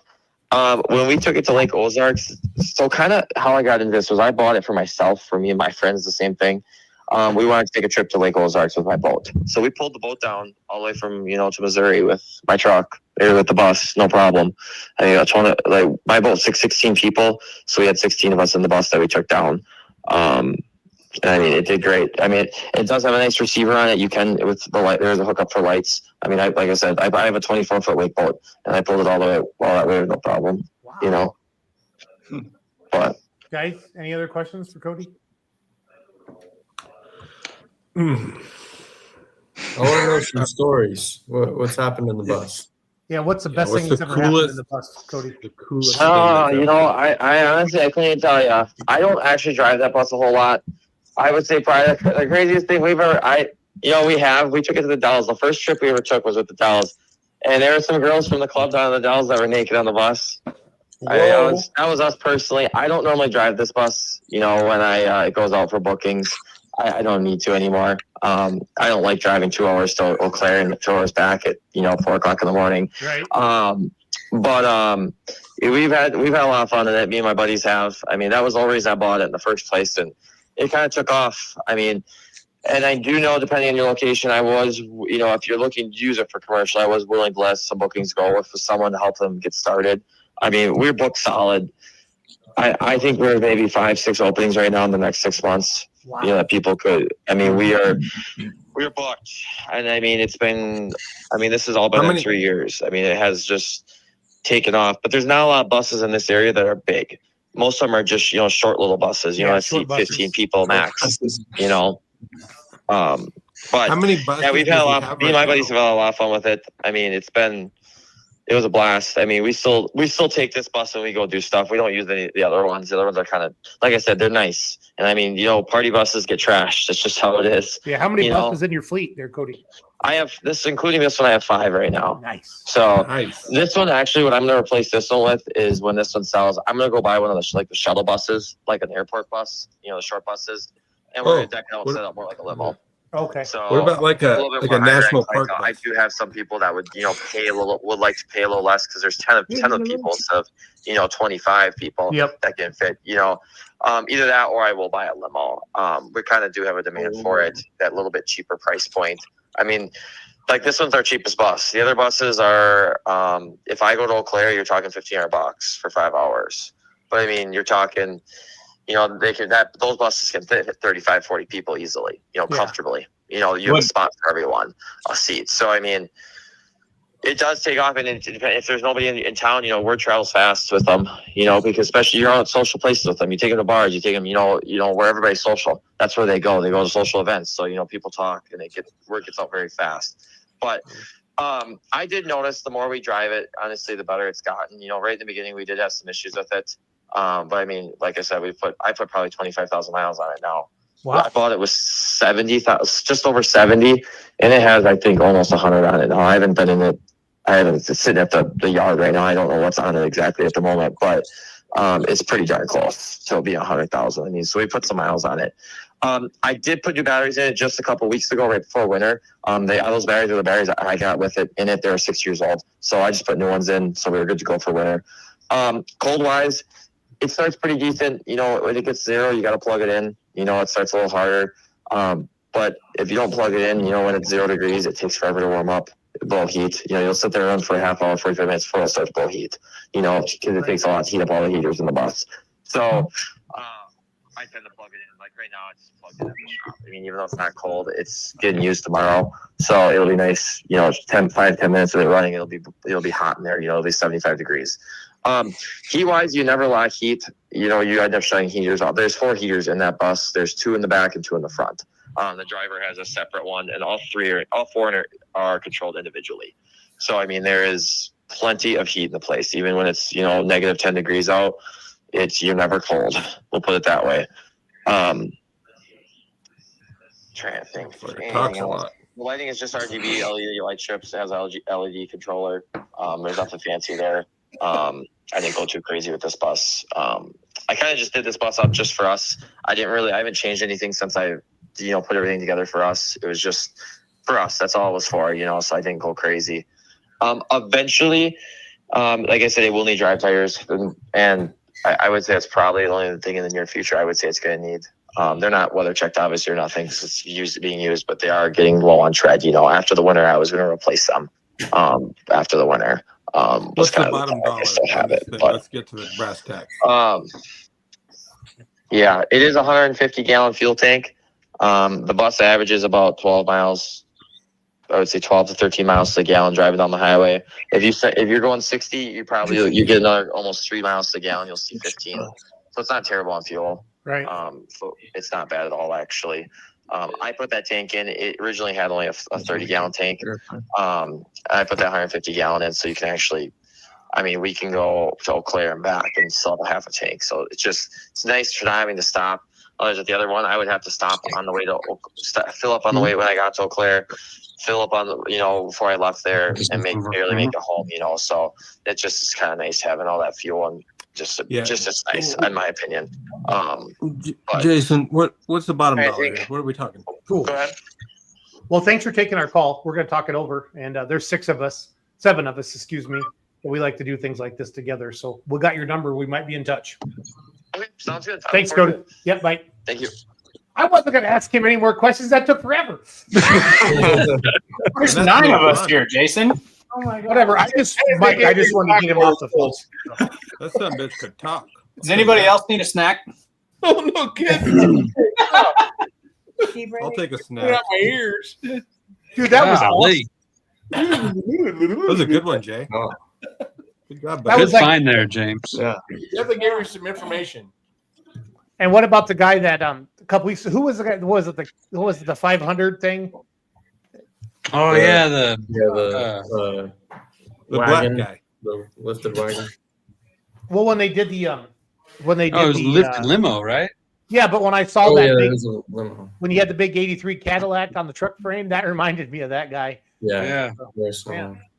Yeah, real friendly fella. I'm surprised how friendly people are at almost 11 o'clock at night back there. Well, he You didn't even have to he owns a talk at party all. bus service, Brian. That's true. True that, Jason. I didn't Here's think the application for conditional use permit. Yeah. Yeah. Conditional use. Can't read it. Yeah. Oh well.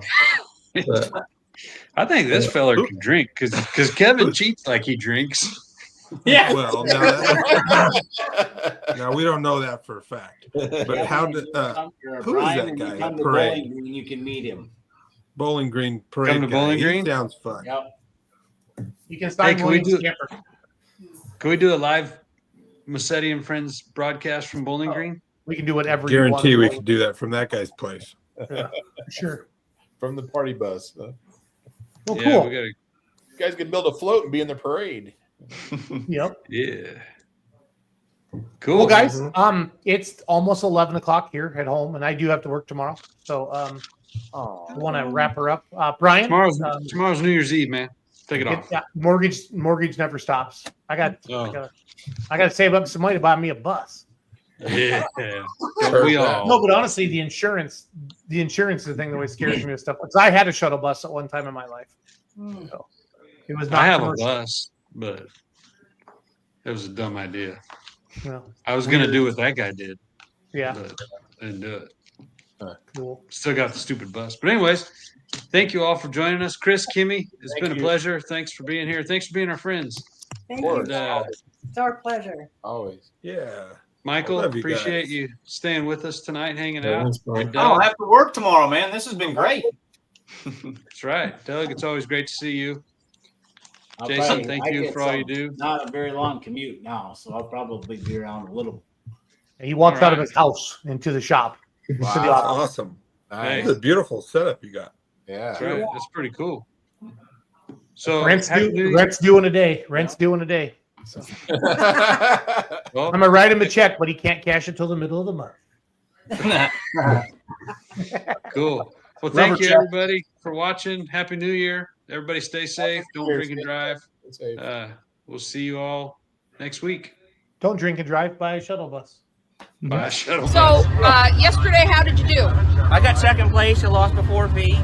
And today? I was 700 pounds light because I didn't really know the weight of the tractor, and that was the first time I ever pulled her. And today, well, let's talk about today. I put her in a 16,000 pound class. I put her in turret gear. They were all 280, 290. One was 310, maybe 312. And you were? I put her in at 370 feet right in the sand pile. And the only mistake I made, I didn't put her right in the registration booth with the girl. Let's make some noise. Good running. John Deere, Animal Deep Iowa coming up. We got one right behind you.